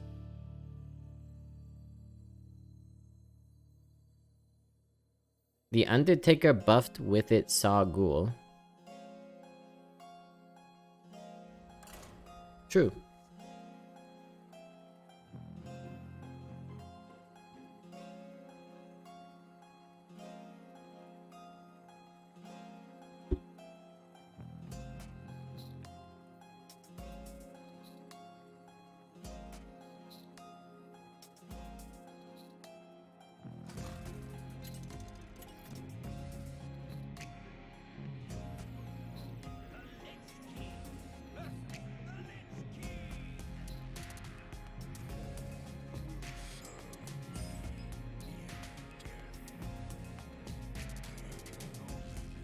Yeah, we were sitting pretty till the sneeds, and this is just again a testament to our conversation from earlier about how impossible it is to get 12 in this meta. Someone's always got a sneeds or something.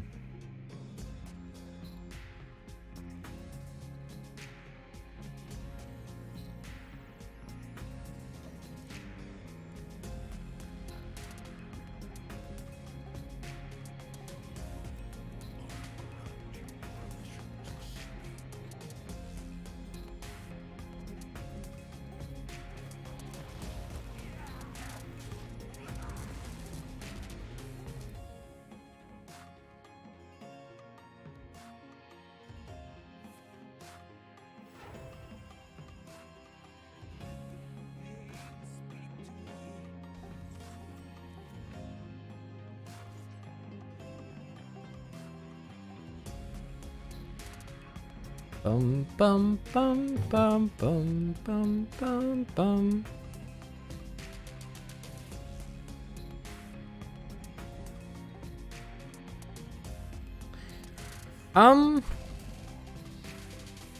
This is a funny one, right? Like, this is our ticket to future card draw, but this is their ticket to current card draw, so I guess I just play this. Prevent them, ideally, from drawing cards.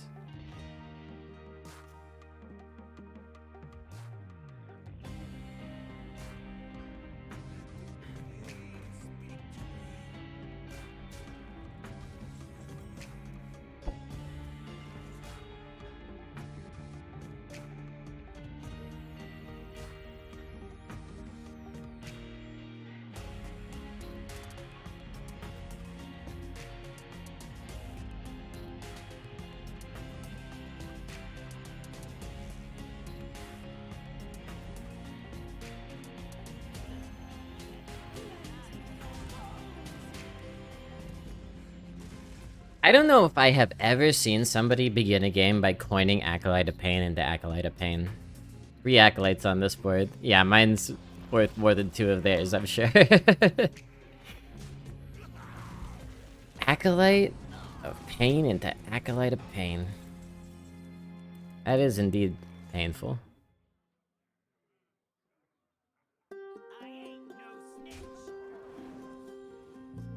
I'm getting all laggy here. I can Possessifier and either kill or just sit. I guess I'll kill.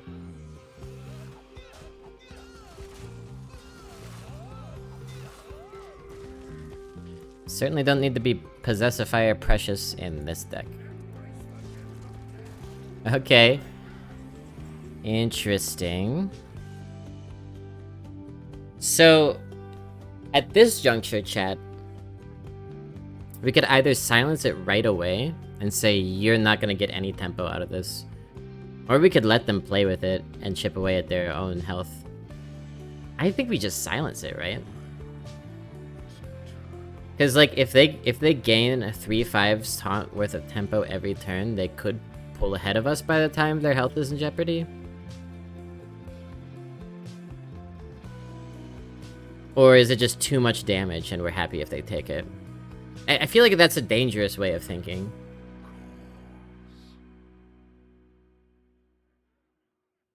We could let them have, like, 1 and then silence it? I don't know. But the silence is really good here for momentum. Ah. What would we play with it? I guess Graveyard plus Chow. Which is not great momentum. But, you know, it's something.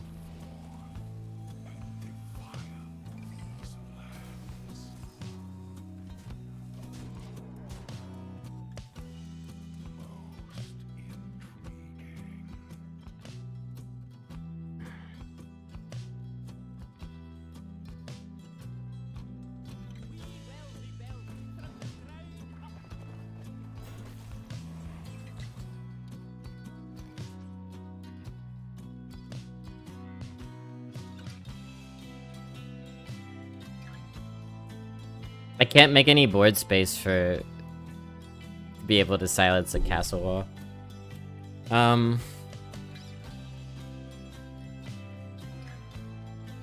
Maybe we will trade the 2/2. Does that work?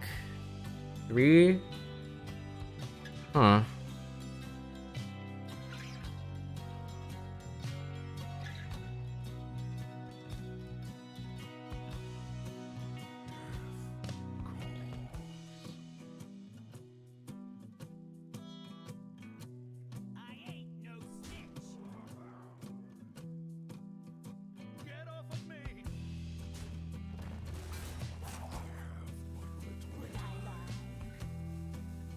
And then this, and then this, and then you go this, and then you go this, and then you go this. And then you go this. Faster. See? And then you go this.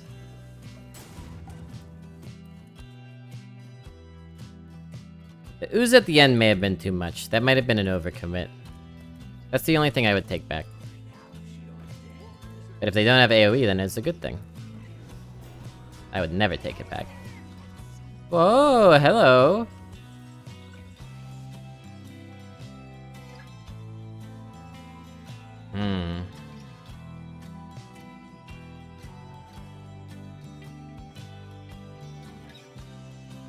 Making my head spin. I feel like we just need to free up some board space. We don't really have a good way to do that. And that goes in there. That goes in there.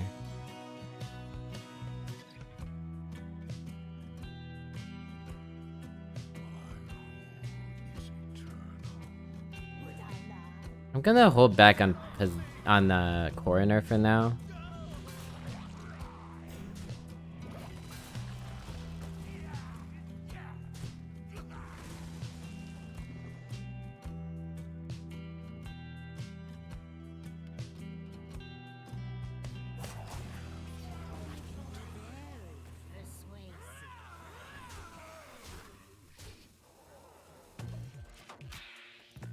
Weird turn.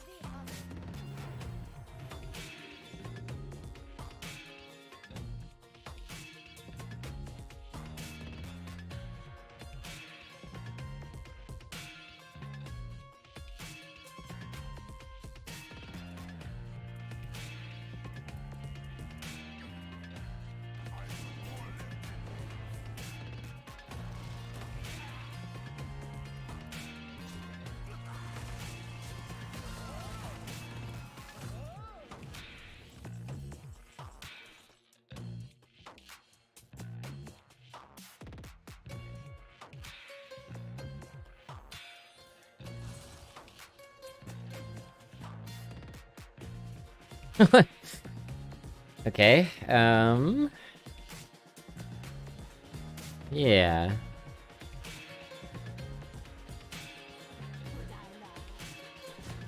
Here. Here. Here.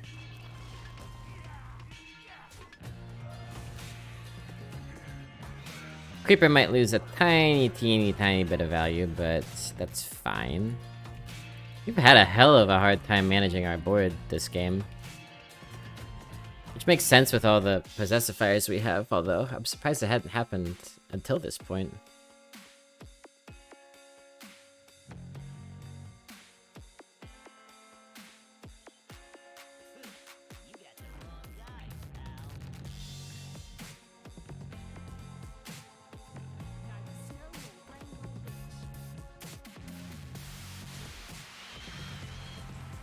Yeah, I wonder why this person's been winning so much. Are they a really good player? Have they been winning on the back of Sour Fang? Do they have a busted legendary in their deck, or 2 or 3?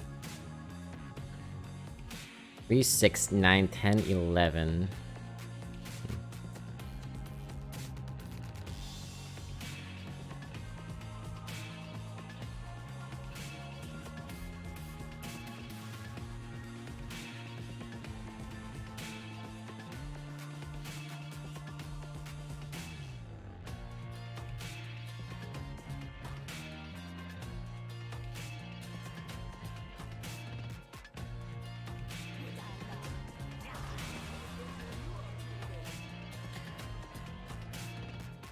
Yeah, let me just sort of clear their crap away.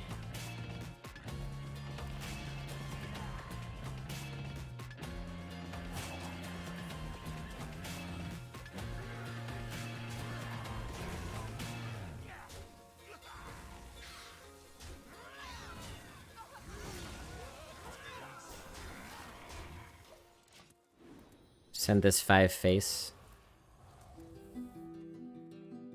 Hey, Faceless. That's exactly how it went. I think one of these Possessifiers... I think one of them I could have picked something else, legitimately. But the rest were pretty obviously.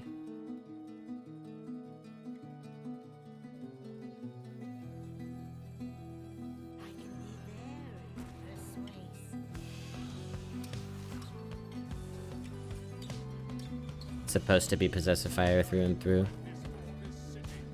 Okay, that was a really good Soul Stealer, but this is a really good Unholy Frenzy, so... maybe that sticks us back in it. In it to win it. 4, 7, 8, 9, 10, 11, 12.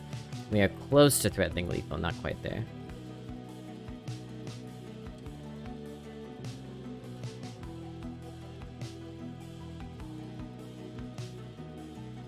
Yeah, right. Yeah, the one card that we could have taken over one of them was the, 2 mana 5/5. Heals? Heals. So we can't actually freeze their... Jesus.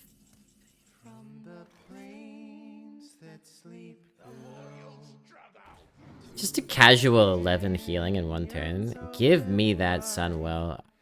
Yum yum yum yum. Mwah. Yummy. Tasty, yummy, good, good, nice.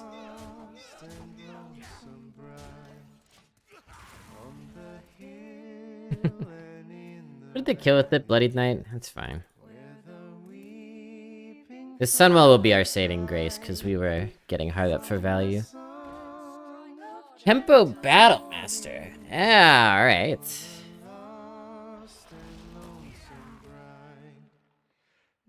We can still kill it on the board.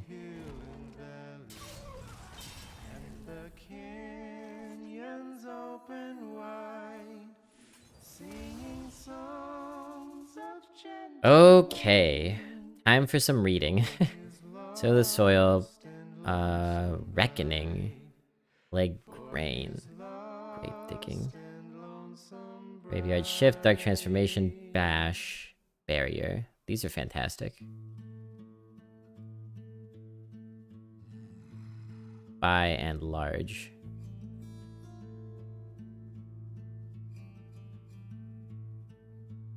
Could try to stick reckoning.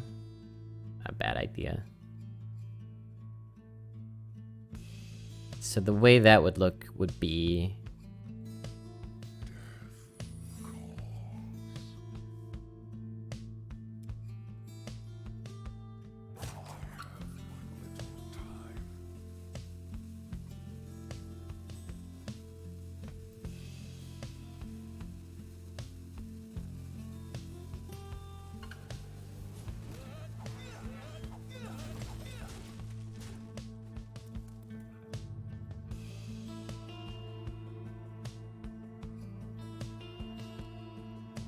I wonder if they'll attack. Technically, that should have gone face.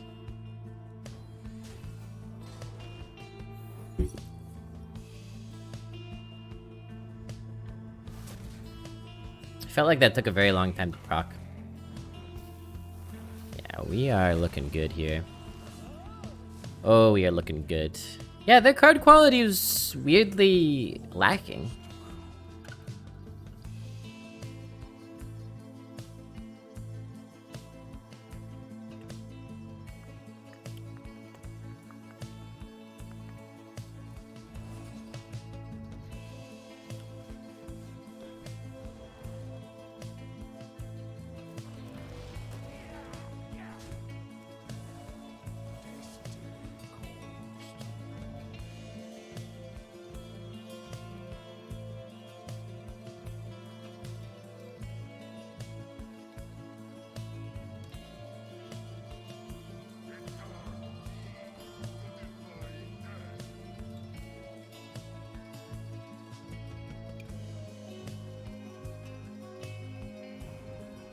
And in fact, then we go like this.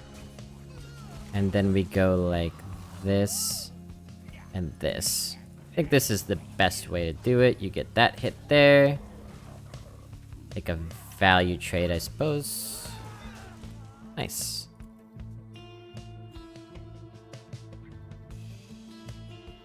Went fatigue with another warlock, but grinded this one out. That's hot.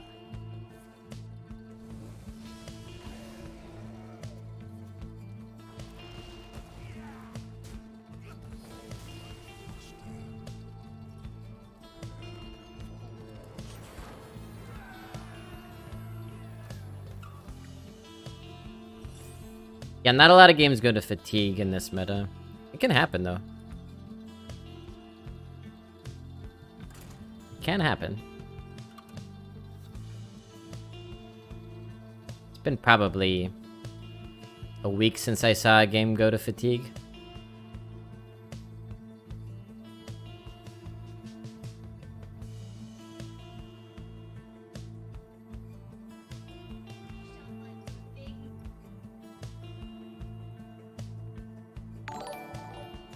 A sneaky ninja, man. I almost didn't see you there. Thank you for winding your way into the fun dungeon. Feel free to chat with me about anything you like. Or sit in companionable silence like a proper ninja.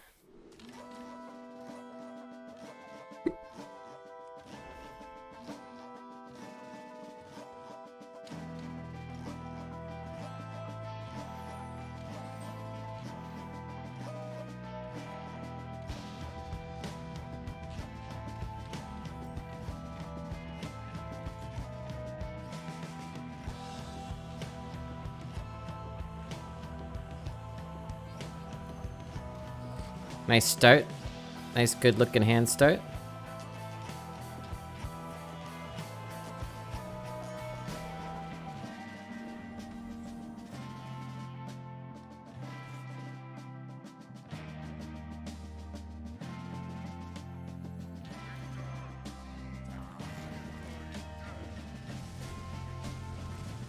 Why does Fun Dungeon sound scary to you? Because it should.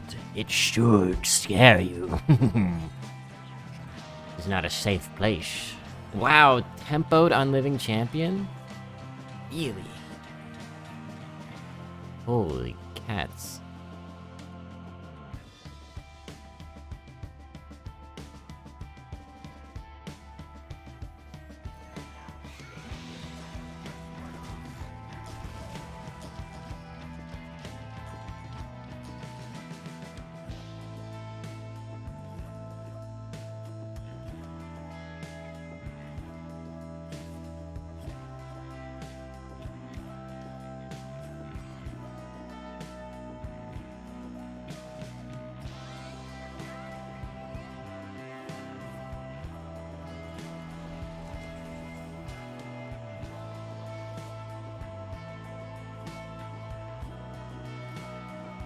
I see. I see. Then the Tempo Living Champion play does kind of make sense. Yeah. Leave everything but the parrot up after you coin Possessifier, or... Acolyte with some card draw. Trade that, trade that.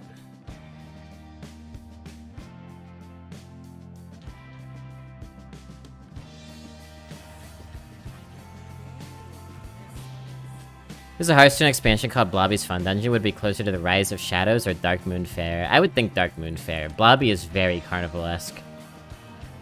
Yeah.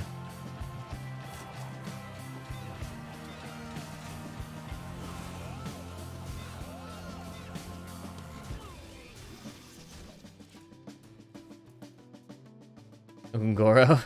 Yeah, definitely Dark Moon Fair. With a hint of murder at Castle Nathria. Just a spit, just a little whisper. Holy moly. Yeah, this is what Shaman's gotta do to compete at high winds. And they're still falling behind us here. Alright, now I think we draw some cards.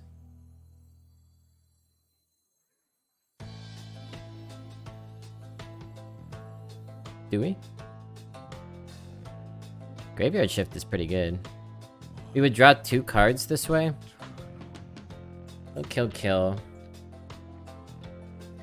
And our Acolyte of Death would be protected. Yeah, okay.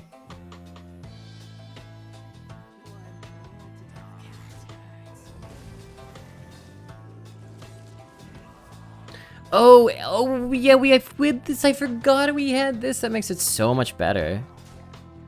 See, I'm smart without even being smart. I'm smart.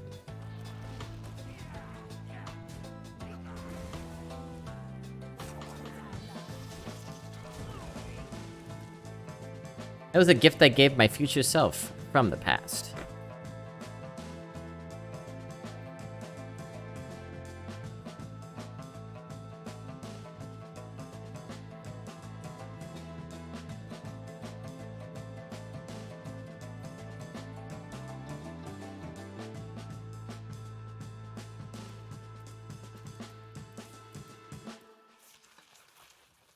We're toys! We're tiny!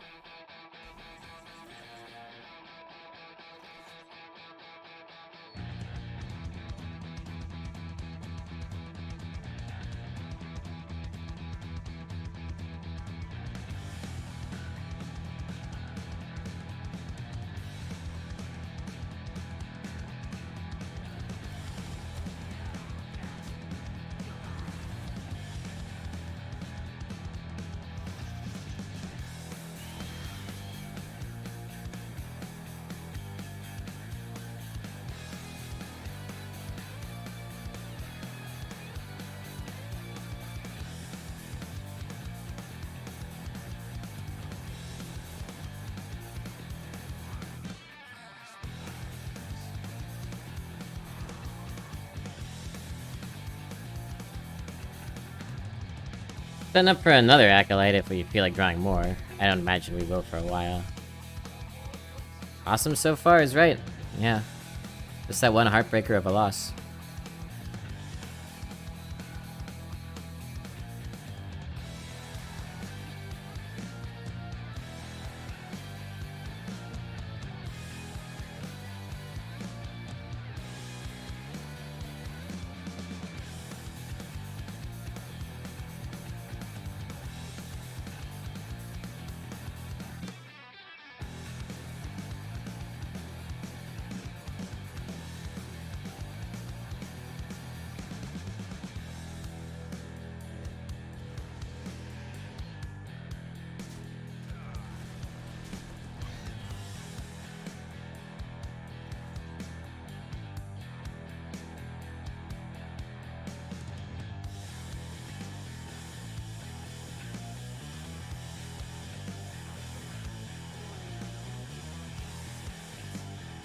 Can't go wrong with something like this.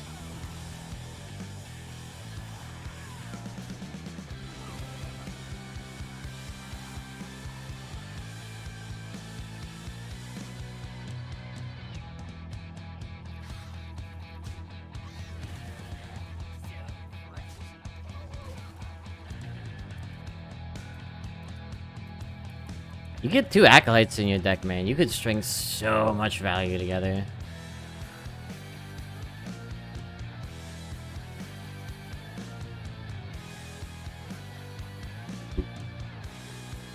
I think part of why Rainbow, meaning 1 rune from each type, is good is that most of the really common, maximally impactful cards in the meta... Oh no. Oh no, overdraw? Not quite. I will next turn. Most of the impactful ones are single rune cards. You have, No Muncher, you have Possessifier, you have Acolyte of Death. These are the cards that win your games. Okay, well we have the perfect answer for that right here. I knew Ooze would come in handy at some point. Now we mainly just have to deliberately not draw more cards. No, my Possessifier! Nah! Just kidding.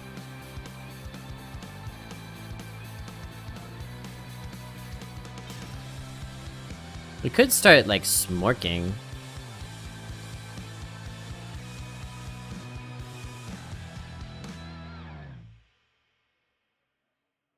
With this in hand, we could play this. Or we could play these two.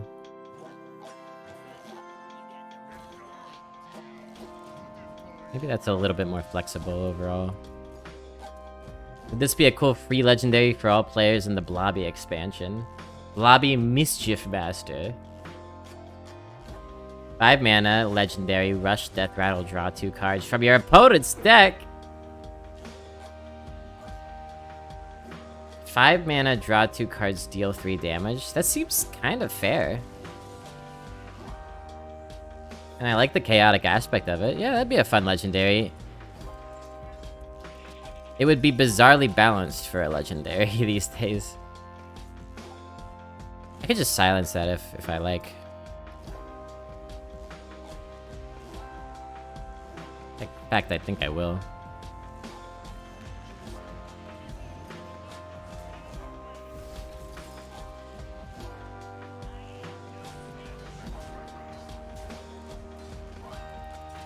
They actually still have a crap ton of cards.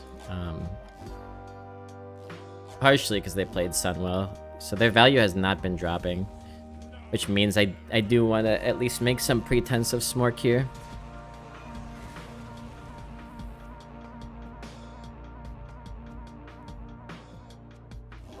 That's like a George R.R. Martin Game of Thrones book title. A Pretense of Smork.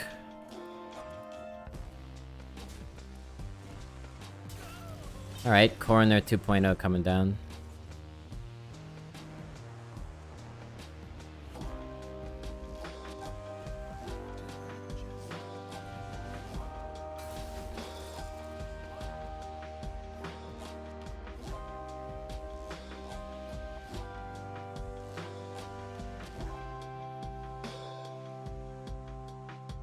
Likely more people should draft multiple coroners. OP. OP.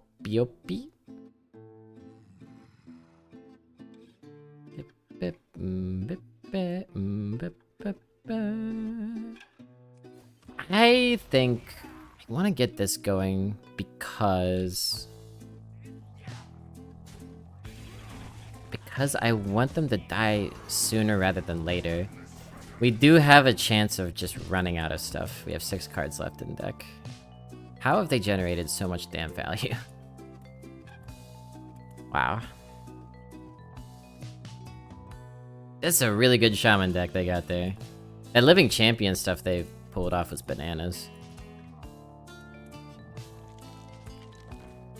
Okay, fair. Oh! Alright.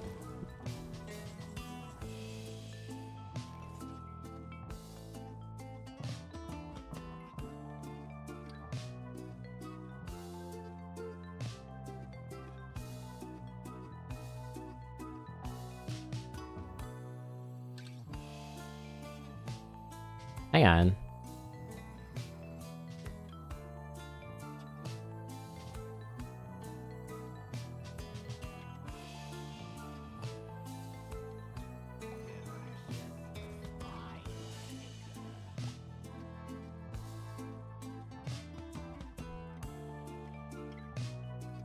Yeah, almost lethal, but good enough is correct.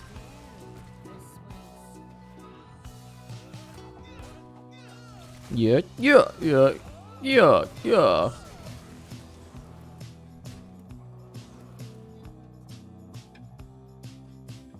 finally done, sir?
They're gonna be so mad.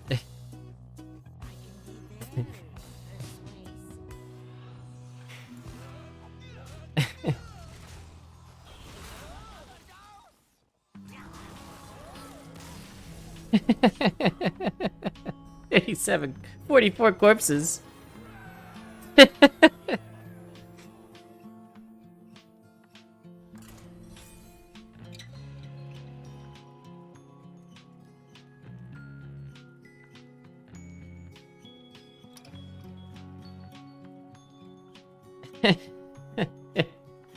Yeah, imagine Marogar in this deck. Horrible to behold.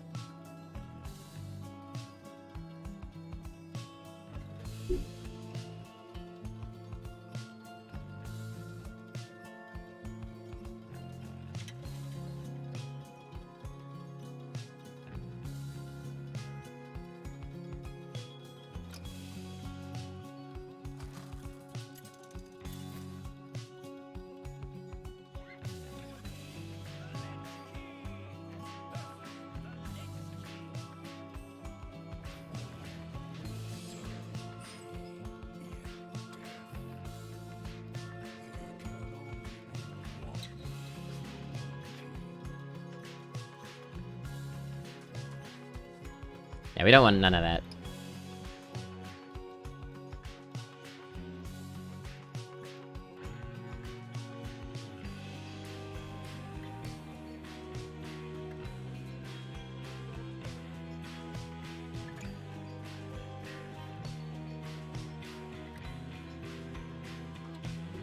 Job's done.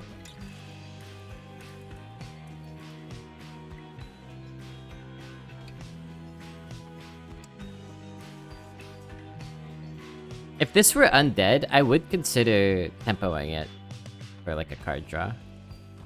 It's not, so I don't. Don't like tempoing the coroner. You saw last game how valuable coroner is later on. So valuable.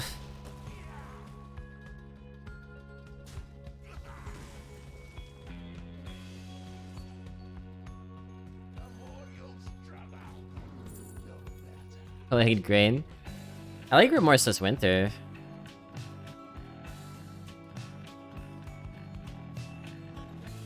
Like Grain is a little bit like even if you get the upside, it's a little bit much with regards to board space. As we learned, it's a potential problem for us with all these bosses, those fires, those.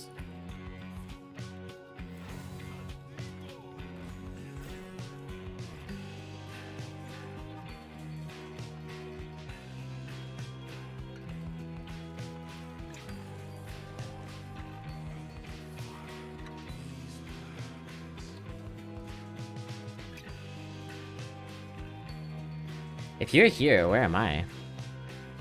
Am I there? Or am I here too? We all define ourselves as against each other. Oh, scary, scary, scary. Yeah, right. It's hard to think of a good use case for it.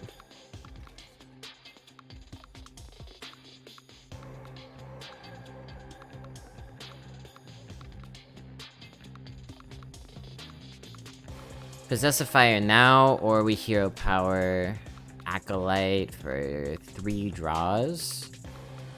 We currently have 7 cards in hand, so if we draw 3 times, that puts us at 9, which is not quite overdrawing. Yeah, I guess we like that. Raid leader. Good. Pretty good, I guess.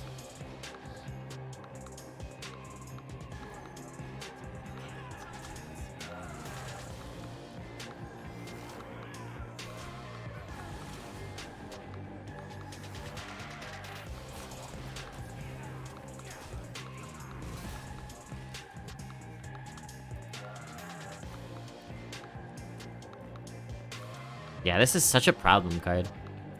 And it's one that doesn't get talked about a lot, like when people gripe about the power cards of the meta. I never hear someone point out Acolyte of Death, but it's near the very tippity top. No, overdrive me. I guess I should have known. At least we got the Gnome Muncher. I might have known. Oh, are they gonna farm me? Well, not if I just don't play more undeads. Good time for our AoE, by the way. More draw, though. Which is so great. Alright. I played this relatively safely.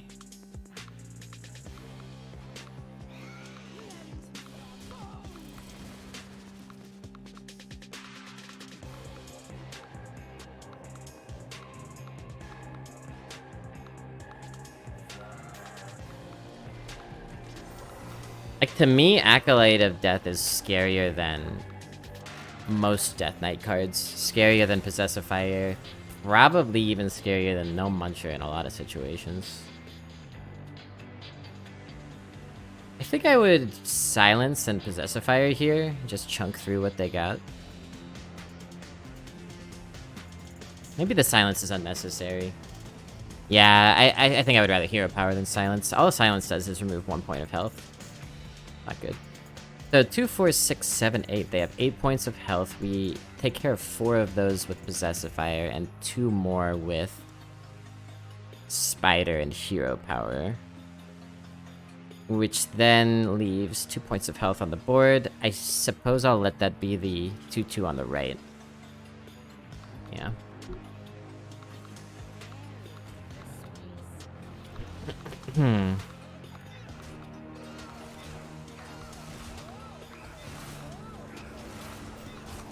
Here, here, here, here, here, here, here. It sounds like when you're spamming an action command in a video game. Like a Zelda game or something.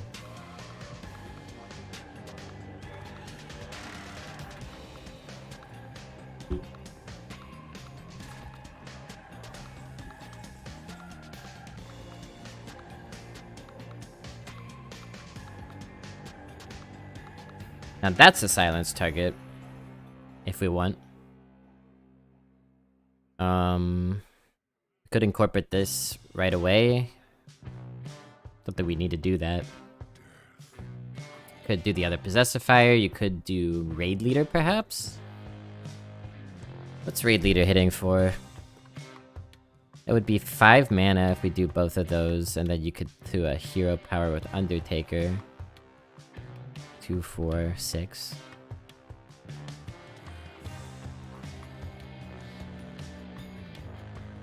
Yeah, okay.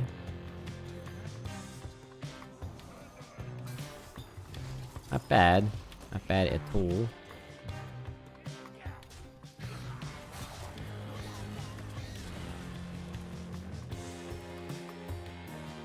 Yeah! Yeah, yeah, yeah, yeah, yeah.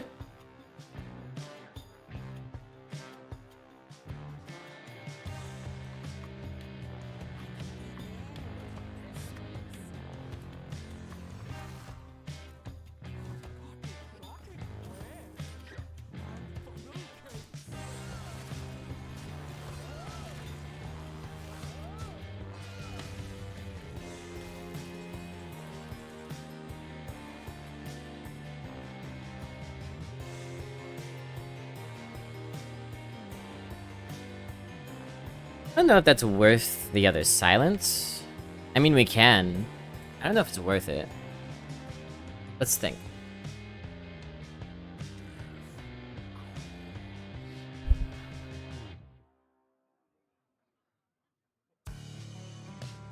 A 6/7 would be. I mean, it's great tempo to silence it.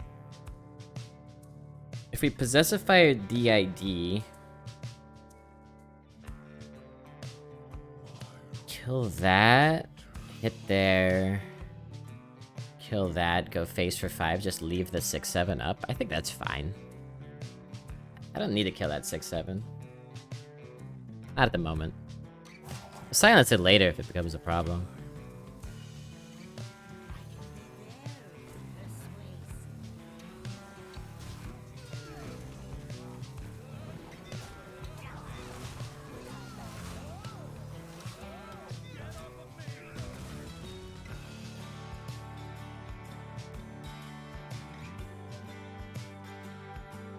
We're moving towards threatening lethal, and when you're moving towards threatening lethal, you love to have a silence in hand. Best arena card. Ramanov. Undeadent, beastant. I'm sure I could find a use for that card. How come it doesn't cost L mana though?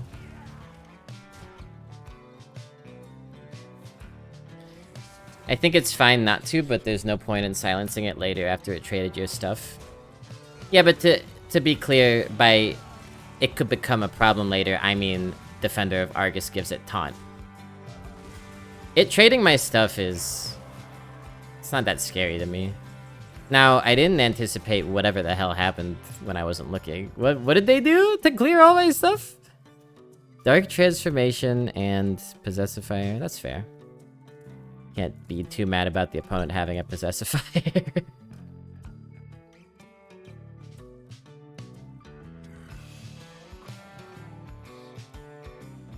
So now... into there...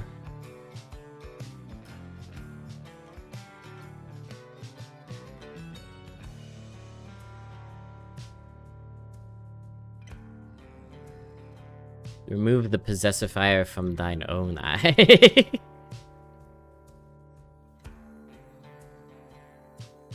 I can see clearly now that my plank is gone. I'll do Frost Strike. Kinda nice here.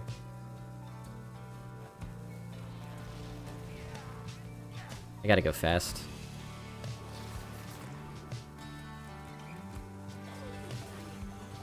I'm not going fast enough. Yeah. Alright, that's all I want to do. Okay, what were my choices even? Defrost was one. I think this is better for us than Defrost. We don't need to draw 2 cards. We have this. There was something else I can't remember. Maybe just a damage card.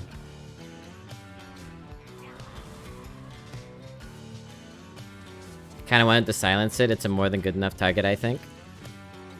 I hear your feedback, and I will keep it in mind next time a similar situation arises. But I still agree with my play.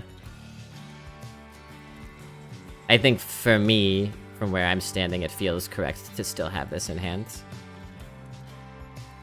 Thinking about what kills us from the position we were in, them having a 6/7, that like never kills us, so I'm not afraid of it. Them having some sort of thing later on to lock us out of lethal before they swing,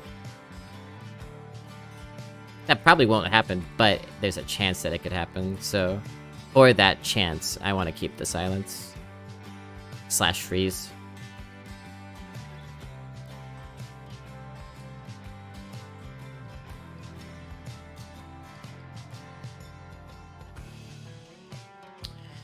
So it would be a pretty good Remorseless Winter board if not for the Acolyte. It still could be a good Remorseless Winter board if I so choose. I'm trying to think about whether if I could ever, like, bump, hero power, bump. I'm just gonna kill it with the Muncher. Like, this is me being ultra careful.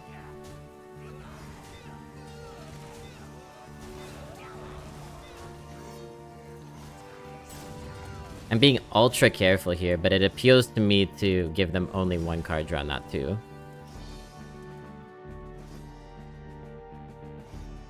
ever see Sweet Girl? I did not see Sweet Girl. I don't know if I know that video. But all that being said, I'm not saying it would be wrong to silence the 6/7. I think that is also a very strong play, with plenty of correctness about it.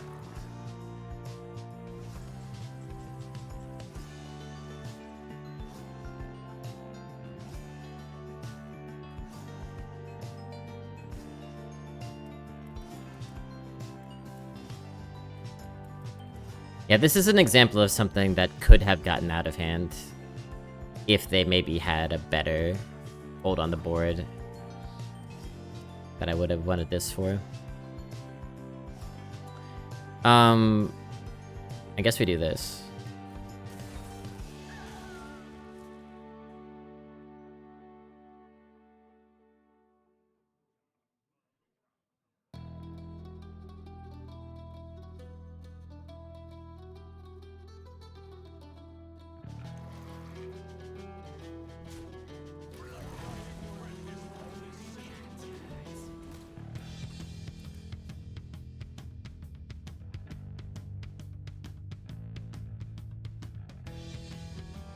Oh, it's Reno 911. Okay.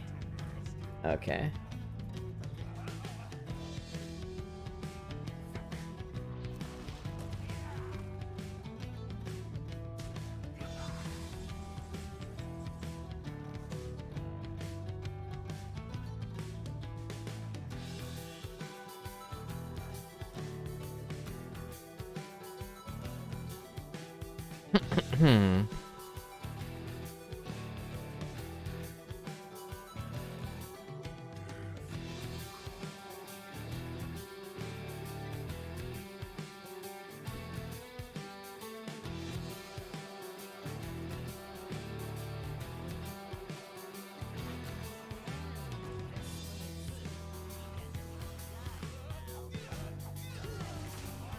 Alright, pop, and kill.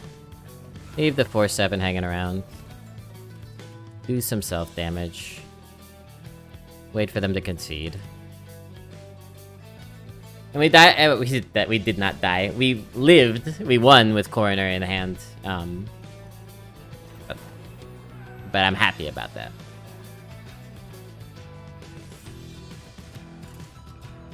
Makes me feel secure.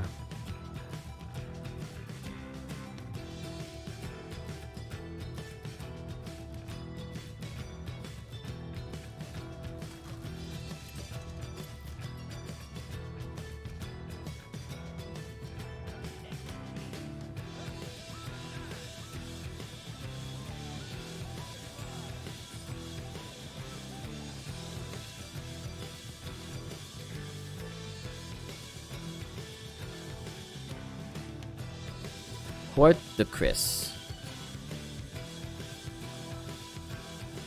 Who's on 2?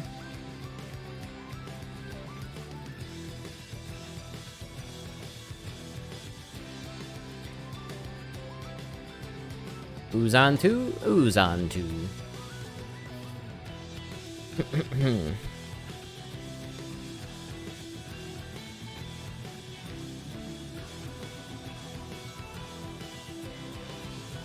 For me, I just can't think of many situations where Coroner is more useful, and by keeping alive a 6-7 you lose your board and prolong the game, which might give opponent a chance to scam win via Scourge or Marogar, for instance.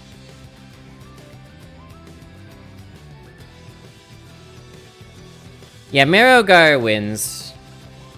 Scourge you could beat with a Coroner sometimes.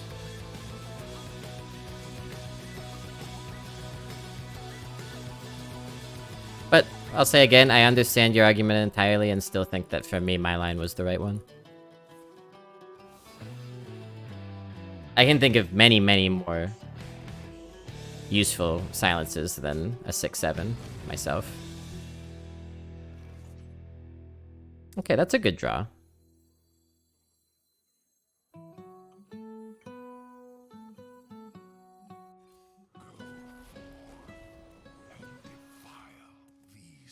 I guess you could have played this too, but Monka 2016. I have things you never knew you wanted. Before the salt and roiling sea, the moon began to So we could kooky that. Not terrible. valley ran Or we could suspect in face. I'll kooky it. filled the waters high. The misty morning over the brine Control their board a little. lies a leaden sky. The stars all hide away from the chill until the evening rise. Oh,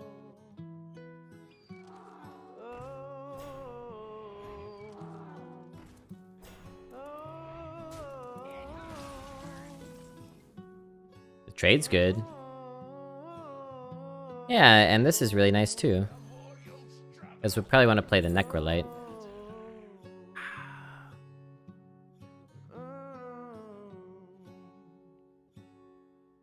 the place where Plurna scuttled her foe. In the long run, Unholy Frenzy is better value, but I think I'll take Plague Strike because it's quite nice here. Proud, forsaken by the tide. Although, In death she Hmm. leaves her stain on the place. The tempest never dies. we don't have any of our value generators. Grows and shivers and shakes. Meaning we haven't drawn either of our Acolytes. There's a chance we could just not draw them. With this hand, I kind of like Frenzy. Yeah, maybe it should be Frenzy. Okay. Frenzy goes with Stubborn Suspect.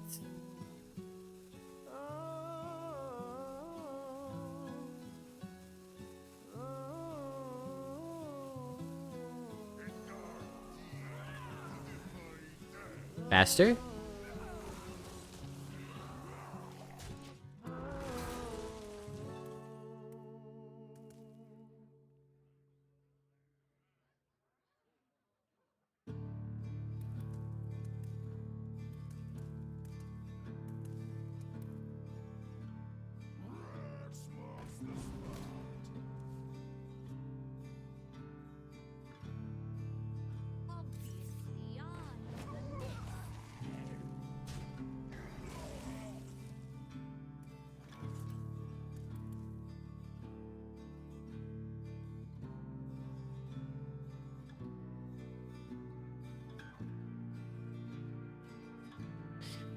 Yeah, like we could just slam the suspect into here with a frenzy right now if we wanted to. It's pretty nice. Maybe not the huge value play we would have imagined. But it's a nice tempo option. Gives us a free 3-drop.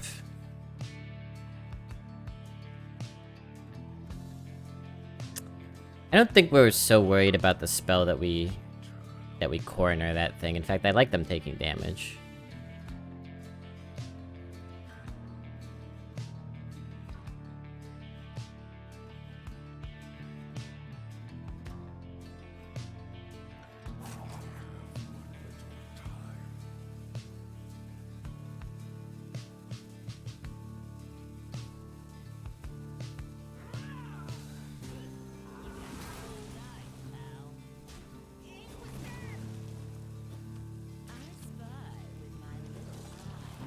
Oh my god. Ugh. Cutting it close here. Alright, we got a 3-4. That's wonderful. Was an extra 3-4 and removing a 4-3 worth that 0 mana card? I don't know. Actually, I don't know.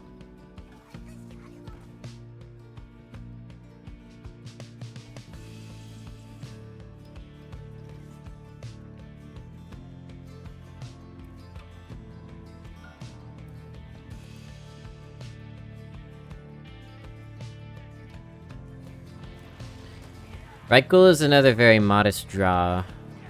I can afford it for now, and it lets us do this nice kill, but we are going to need to start drawing our value pieces. 6 face, I think, right? I don't care about this nut so much. Not so much.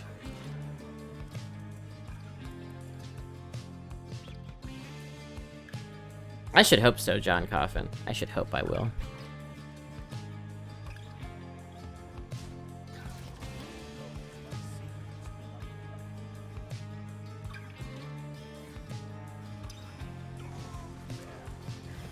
The file. Fuck.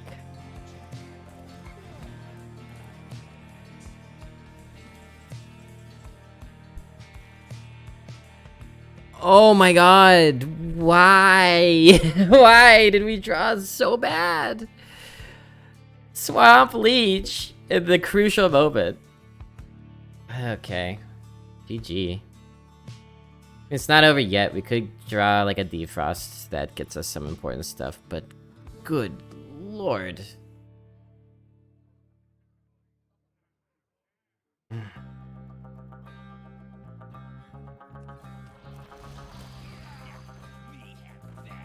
You drew 4 1-drops in a row? I was so salty. I don't know if it was yesterday or a couple of days ago, but I had a promising deck that was drawing like rubbish, and there was one game that in the late game I would have won if I didn't draw my 3 worst top decks 3 turns in a row.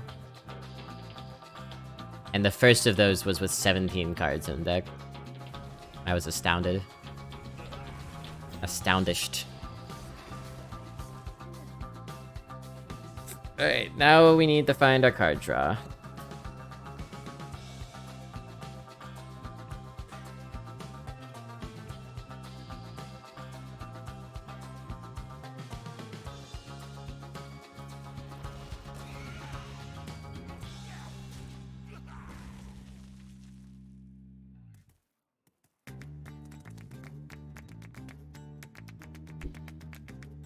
Dude, 5 Possessifiers still in deck.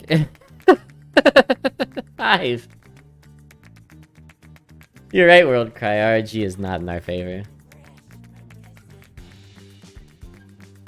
You had a paint request the other day, World Cry. Did you get to see the final result? I don't remember if you saw the result or not. Hope you're having a good weekend. You did? Okay, good.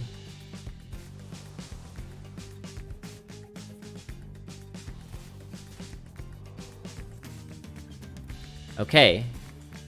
That's something. Scourge? Blood Boil is pretty damn funny.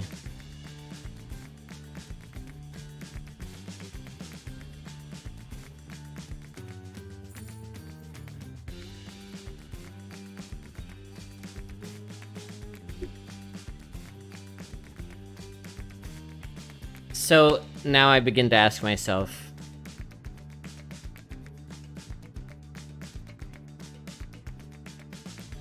how greedy can we be with this? I actually don't think you rip it here. I don't think we need to rip it. So they have currently showing a 4, 7, 8, 9, 10, 11, 12, 13 damage.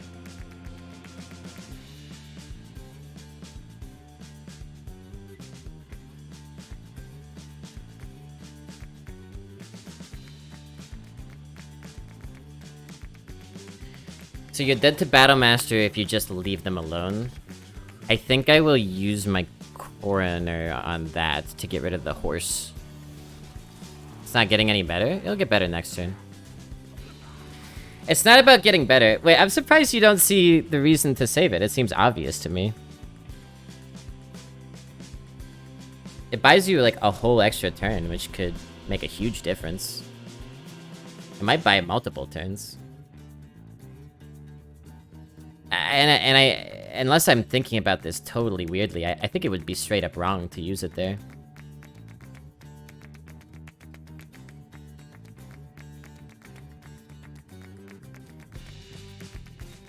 Like, what is our main problem right now? We don't have enough value. Our hand is empty. What's the only way to ameliorate that problem? Give yourself more time that you can collect cards that you don't necessarily have to play. What's the only way to do that? Greed Blood Boil for another turn or two.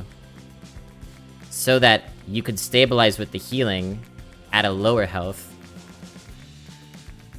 Clean up more of their minions, and have more stuff on your hand to follow it up with. You're right that it's probably never gonna be as clean as this turn, but with something like Blood Boil that accumulates over multiple turns... What? We don't even get to find out if it was a good line? I'm kind of disappointed.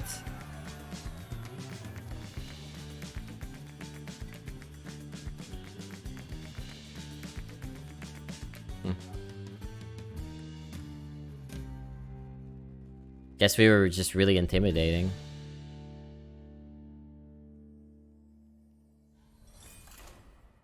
It was a good game. Maybe they had to take a huge and urgent dump. In which case, I wish them the best.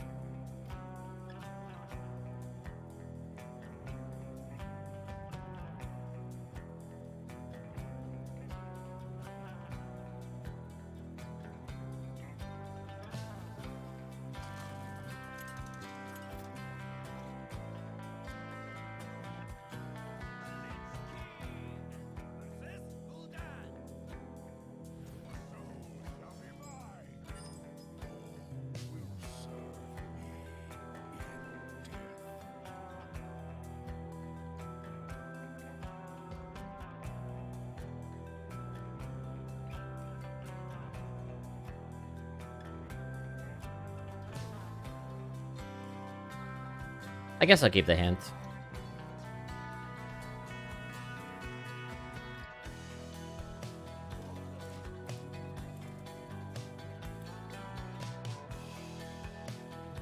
Final boss, that's right. Let's get some hype in the chat. Give me your energies.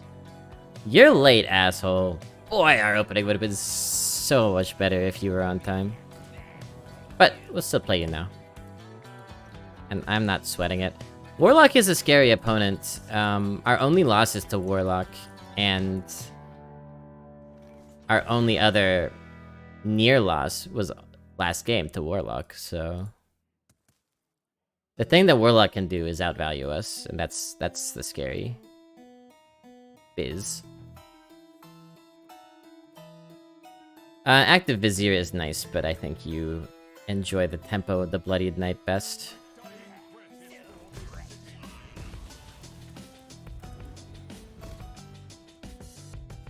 Please show us the strength of the red, blue, and white.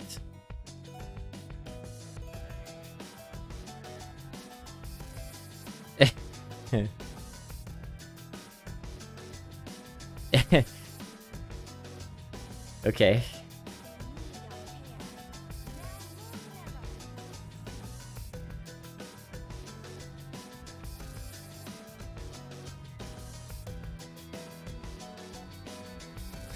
Easy. Easy kill on the Hawkstrider. You love it. You love to see it.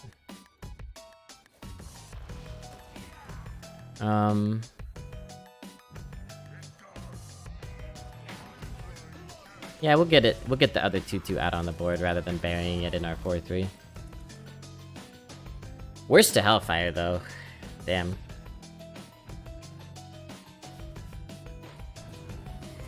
And worse to Street Sweeper. Yeah. Wow. Punished. Okay.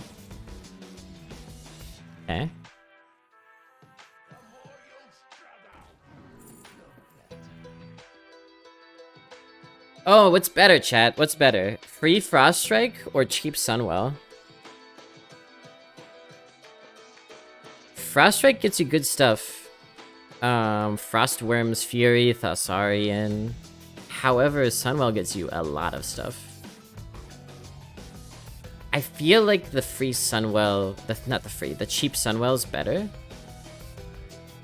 Because we were just discussing how the one way we can lose is get outvalued by a Warlock. So, it lets us play hard and always have refill. Hey, Veritas. Ya dork? Hope you're doing well. Lovely to see you here. It's close, though.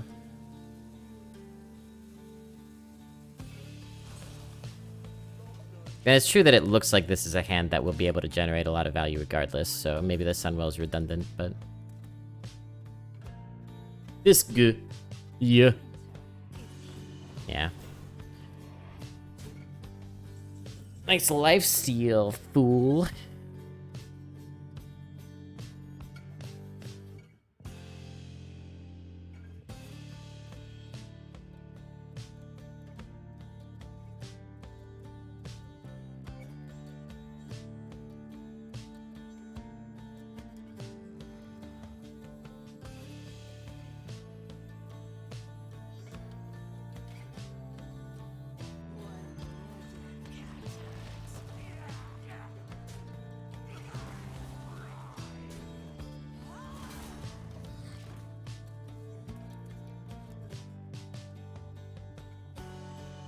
I never realized how long the Hunchback of Notre Dame is. I won't need a number from you for a while. I don't know if I've ever seen like a physical copy of that book. I didn't know that was a long one either.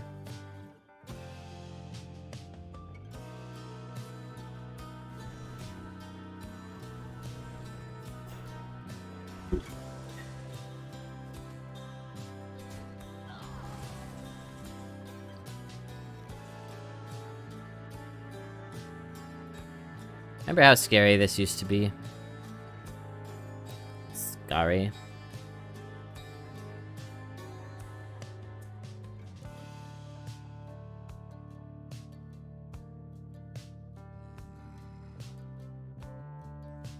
Guess we better start using these guys.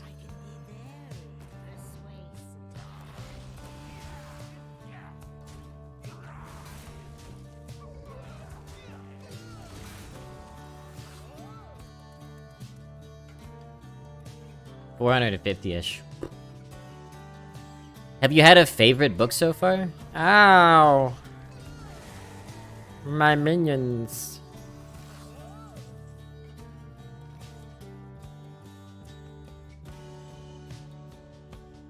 Could just run no muncher here.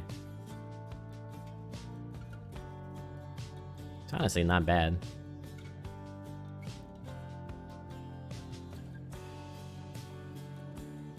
Yeah, it's a good way to chunk this down. I guess it gets you farther away from active Lion's Guard, but big whoop.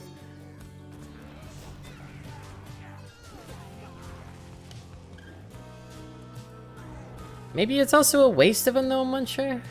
I still don't have a good read on how valuable the card is exactly. But we don't have a lot of other good ways to challenge that a 2/7 body specifically, so... Okay, so we pull a removal. Wow, trash card. Giga trash card, and a crummy card draw. Alright, good deal.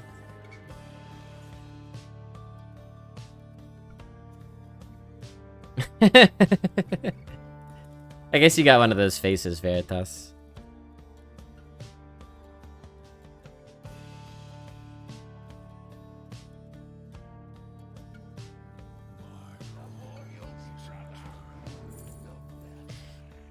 Now we can take a Frost Strike. Indeed. And we could play another one of these puppies.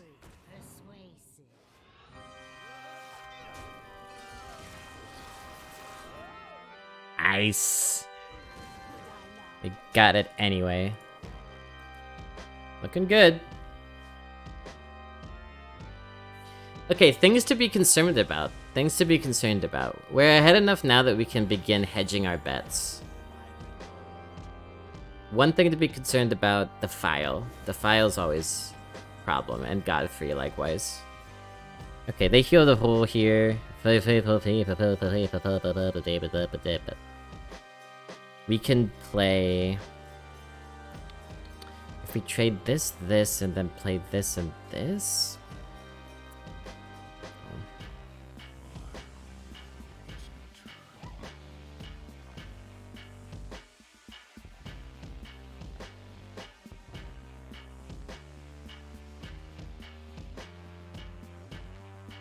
Take it relatively slowly and simply. Just do one of these and throw this out on the board. A little bit of anti-AoE.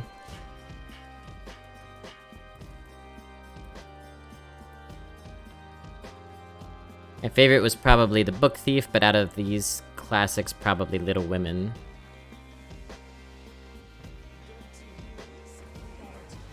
Yeah, I read Little Women when I was a kid. I think I liked it.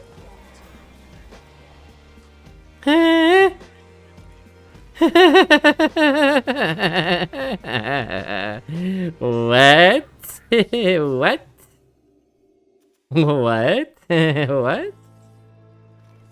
Ooh. Okay.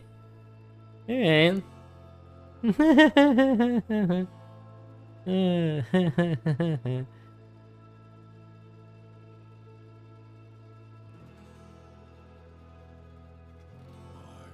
Now what do we do? I'm tired of using my brain to think.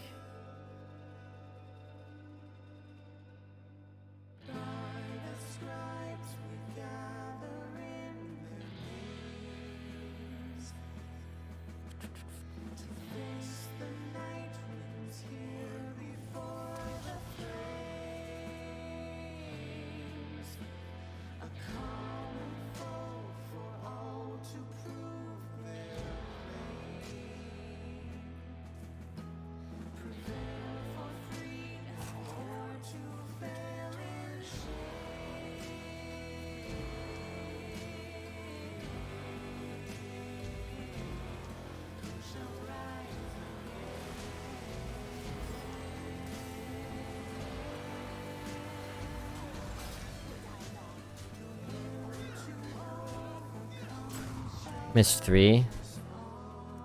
Doesn't matter, they just heal that back up anyway. So, like, the damage is totally irrelevant. If I had more time, I would have thought about trades. But it's also just fine that we preserved our board.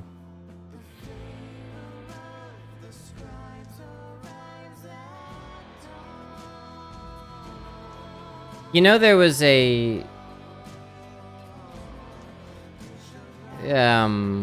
recent film adaptation of Little Women. I don't know if you've seen that, Veritas.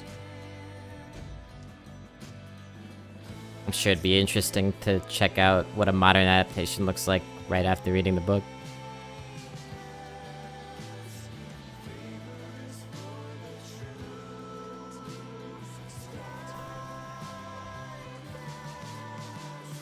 Dude. Crystal Brokers. Wow. What? Wow, man. I'm in awe. This opponent really giving us a run for our money here. Our hand is not looking that good. Our Sunwell was trash. Just putting that out there.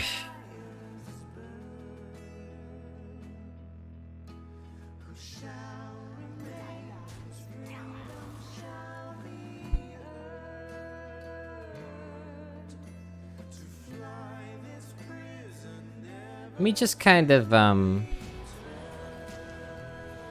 do some TLC here.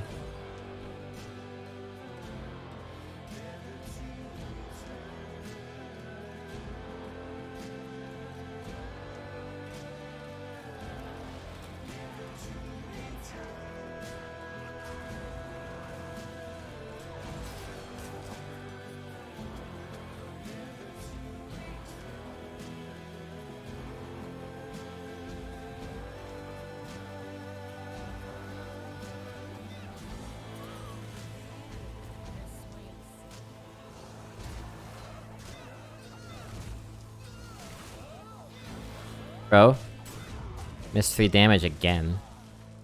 But again, it doesn't matter because they're gonna heal it back. So I feel like I'm caught in a loop here. Turns are getting so complicated.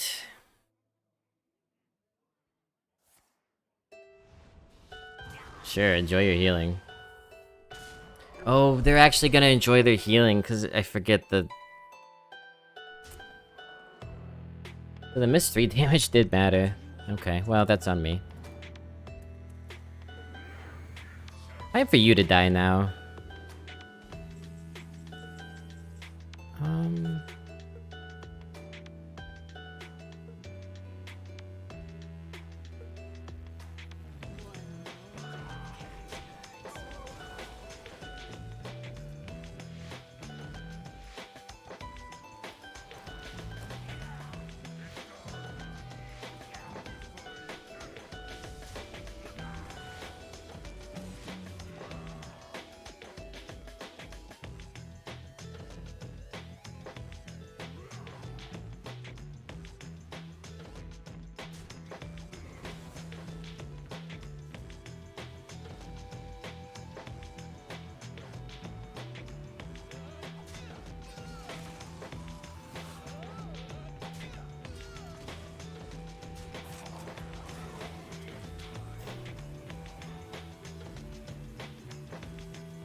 Right. It felt to be like they didn't have...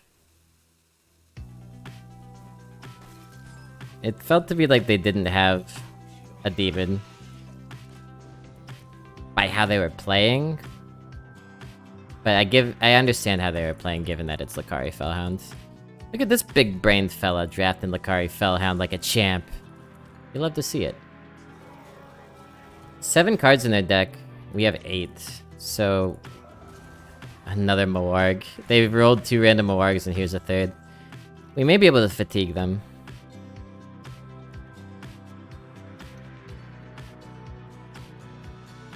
I don't know how much more we really want to draw. Given that we might be heading towards fatigue here. In fact, I would say none more.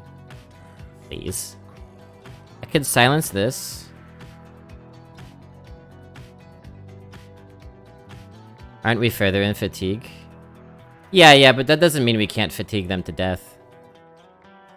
Necessarily. Like if we're ahead on health, right? And my intention is to try to make it so that that is the case. Okay, so let me just do one of these so that we don't get even further behind in fatigue.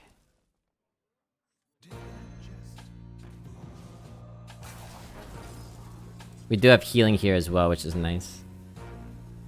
Not really for this turn, though. I guess we could just sort of take care of this with the 4-1. I think that makes some sense. Alright.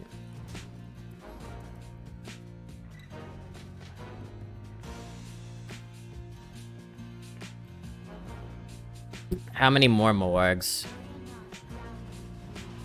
How many more morgues? Treat me the way you wanted to. Okay, that sucks. And they're still tapping though. And how much have they healed? Many observations. I might silence that just because we need to use our resources to focus this down right now. This is good. This is good. That's active.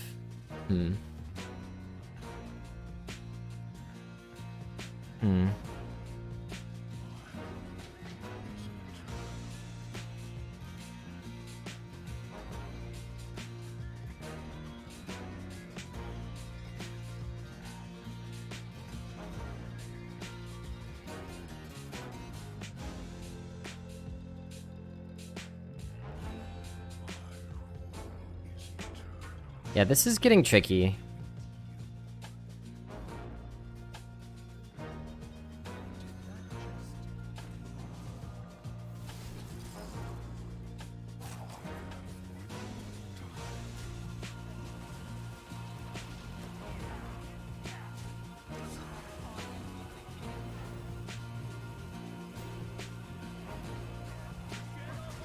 I opted for a line that lets us start pushing some of this damage.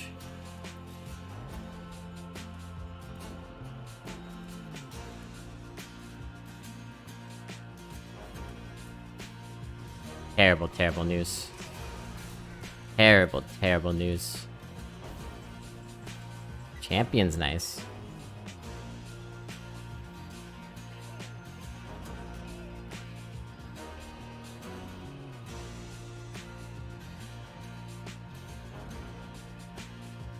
Not nice enough, though.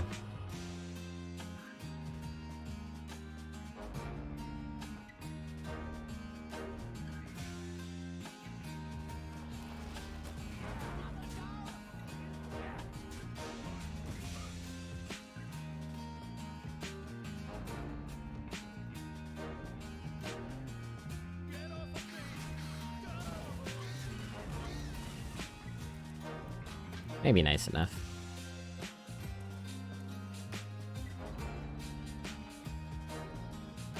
It's gonna come down to the wire. I think they might have us, actually. Buffed Possessifier. Ah, son of a... Brrr! How many hard removals? How many? Warlock has been the only thing that can beat us this run. So interesting. Only Warlock.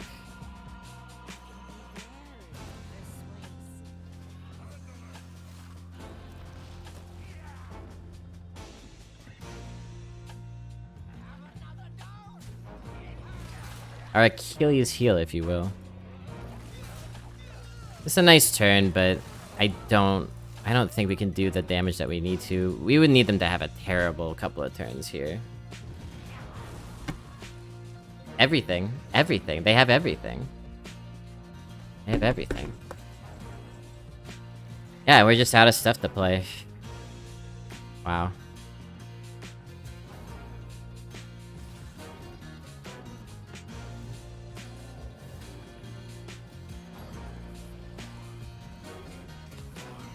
Crazy game. How many, oh man, how many incredible perfect removals or RNG rolls did they get? They got that early Mossy to clear our board. They got the Demonic Assault, they got that perfect Hellfire, they got the perfect Blast Crystal, they got the perfect Siphon Soul. They got a nice Shadow Blade Slinger.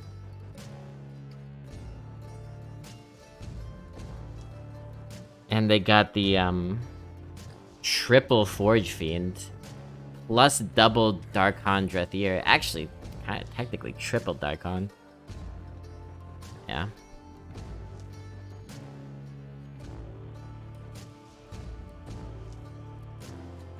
Well, it was fun while it lasted.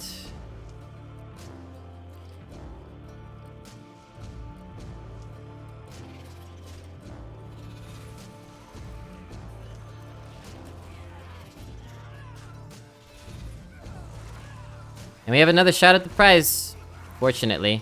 I know we've all forgotten that this is only our first final boss, since this game has lasted like an hour. We have another shot at it here. Yeah, yeah. Fun while it lasted, then we got blasted.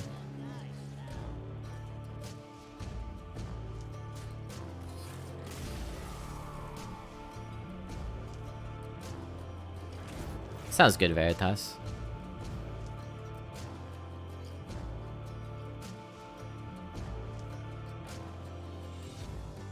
Now revenge? Yeah!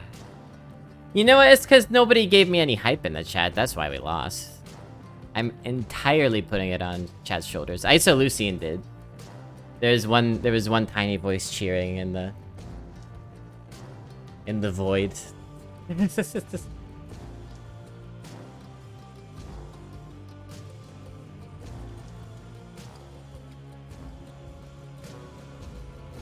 Blessed Pikachu.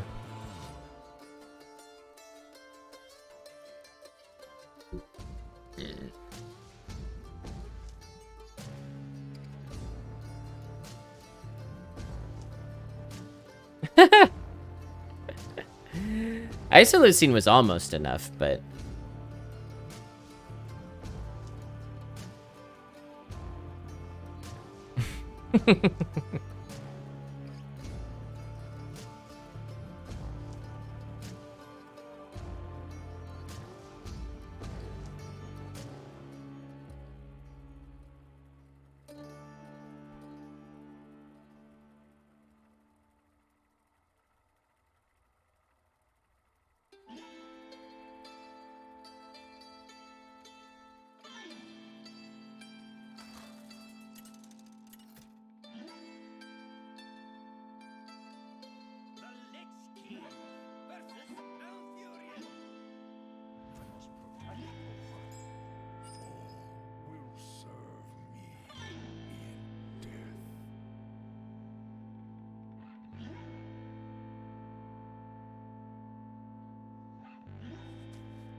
PG Nelson.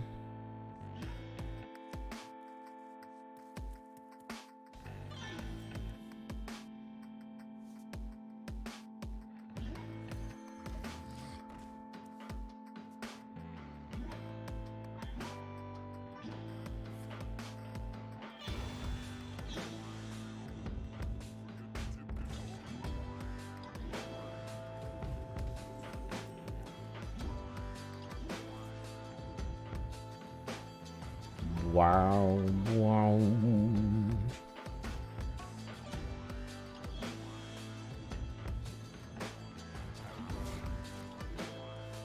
Druid final boss, kind of scary too. This guy has to go through the gauntlet to get to 12. I beat him at 9 and 2. Which means he likely was at one loss and got fortunate matchmaking versus me. This player, you just faced them a little while ago. Nice raid leader. Well, time for Blobby to put him out of their misery. Hey, Tal. Nice to see you.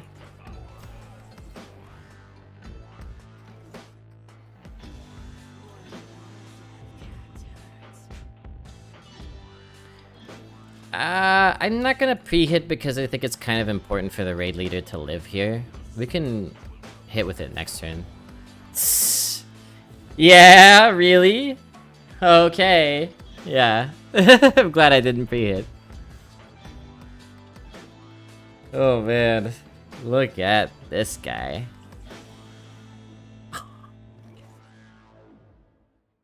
Well, which is better then?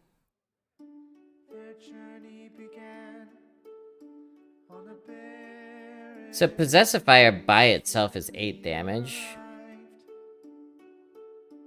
Meaning we're 1 damage away from getting through both of these.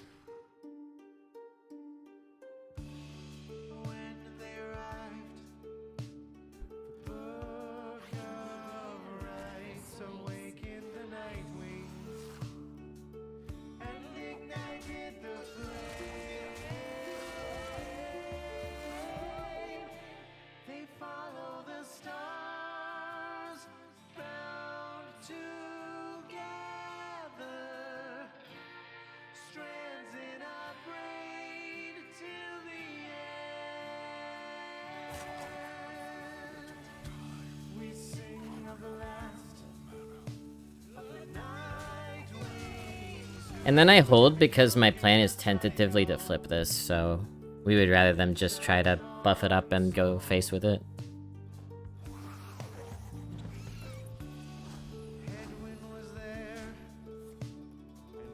Okay.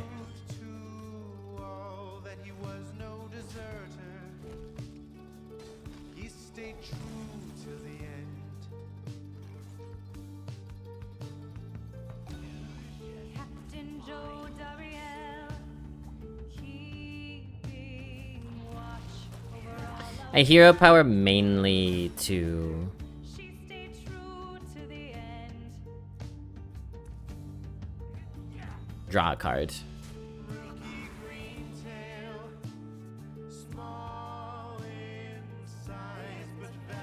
And I trade mainly to prevent them from having maneuverability.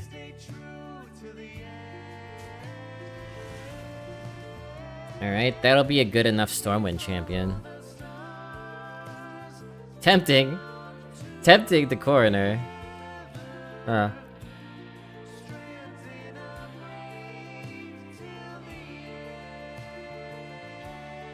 Oh, so tempting. Oh, so tempting. Ah.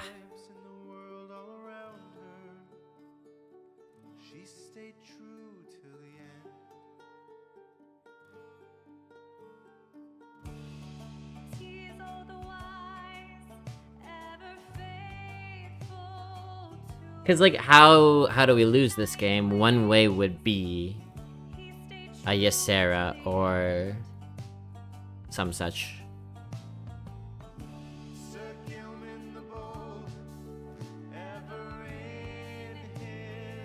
Let's do it. Let's go wide.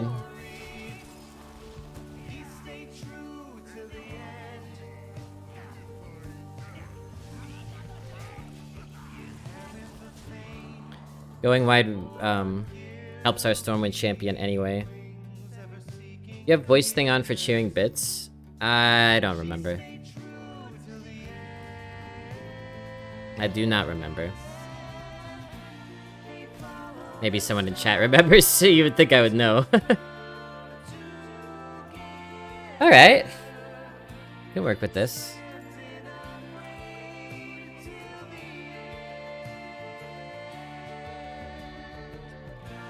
I guess we just smork.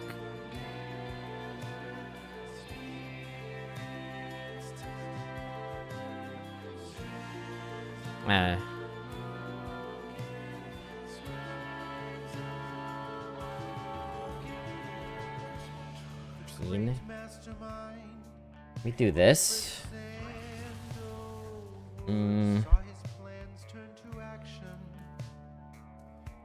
And the rest does go face. I know it means they can kill my Stormwind champion, but how are they gonna do it? They're gonna trade this and hero power? That means they take 7 damage. kept her foes at bay with her finest enchantment. Ruined? You ruined it? You're at... You're at 11 wins. Get your shit together, man. Hey, Hey, I do have it on. Thank you for the 100 bits, CJ. Oh, man. They're gone. Get out of here. I avenged you, Tal. I avenged your honor. My first 12 in like a week, chat. Feels good, man. I've almost forgotten what it's like. Oh, you beat him too. I see, I see. I misinterpreted. Okay, the double spec. Then that person failed to avenge themselves. Let's look for an MVP to Golden. Obviously, Swamp Leech is a leading candidate. I barely even played this card. I think it got some healing in Hey, one bro. game. Yeah, bro. Can you pass me that pamphlet? Brochure.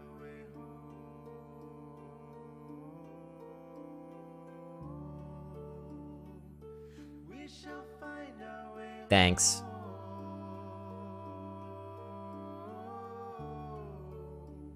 Anyway, let's see here. Coroner.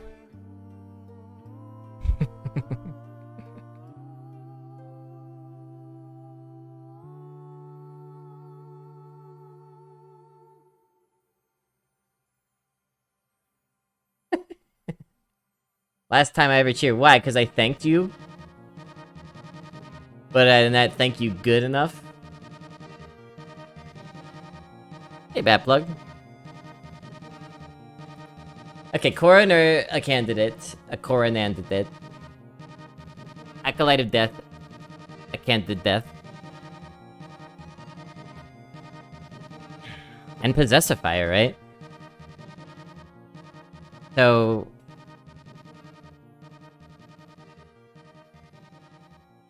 any one of those could definitely pick up the title.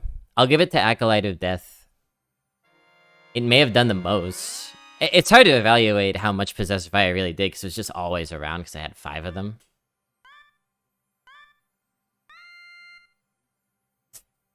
But I partially give it to Acolyte of Death, because it's the one of those 3 that we don't have a golden yet.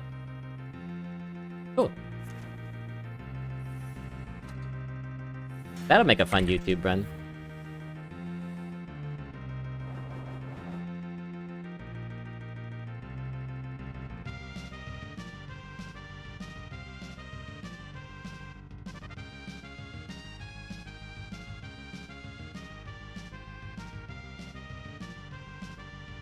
So let's golden that Acolyte of Death up.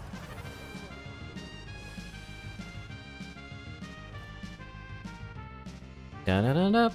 Da-da-da-da. Da-da-da-da. What the hell am I doing? Just bumbling around like a nincompoop.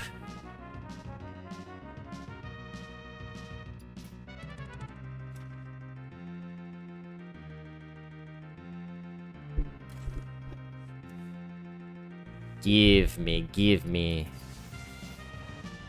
gold. Yes. Very nice. Disenchant, please. Lovely.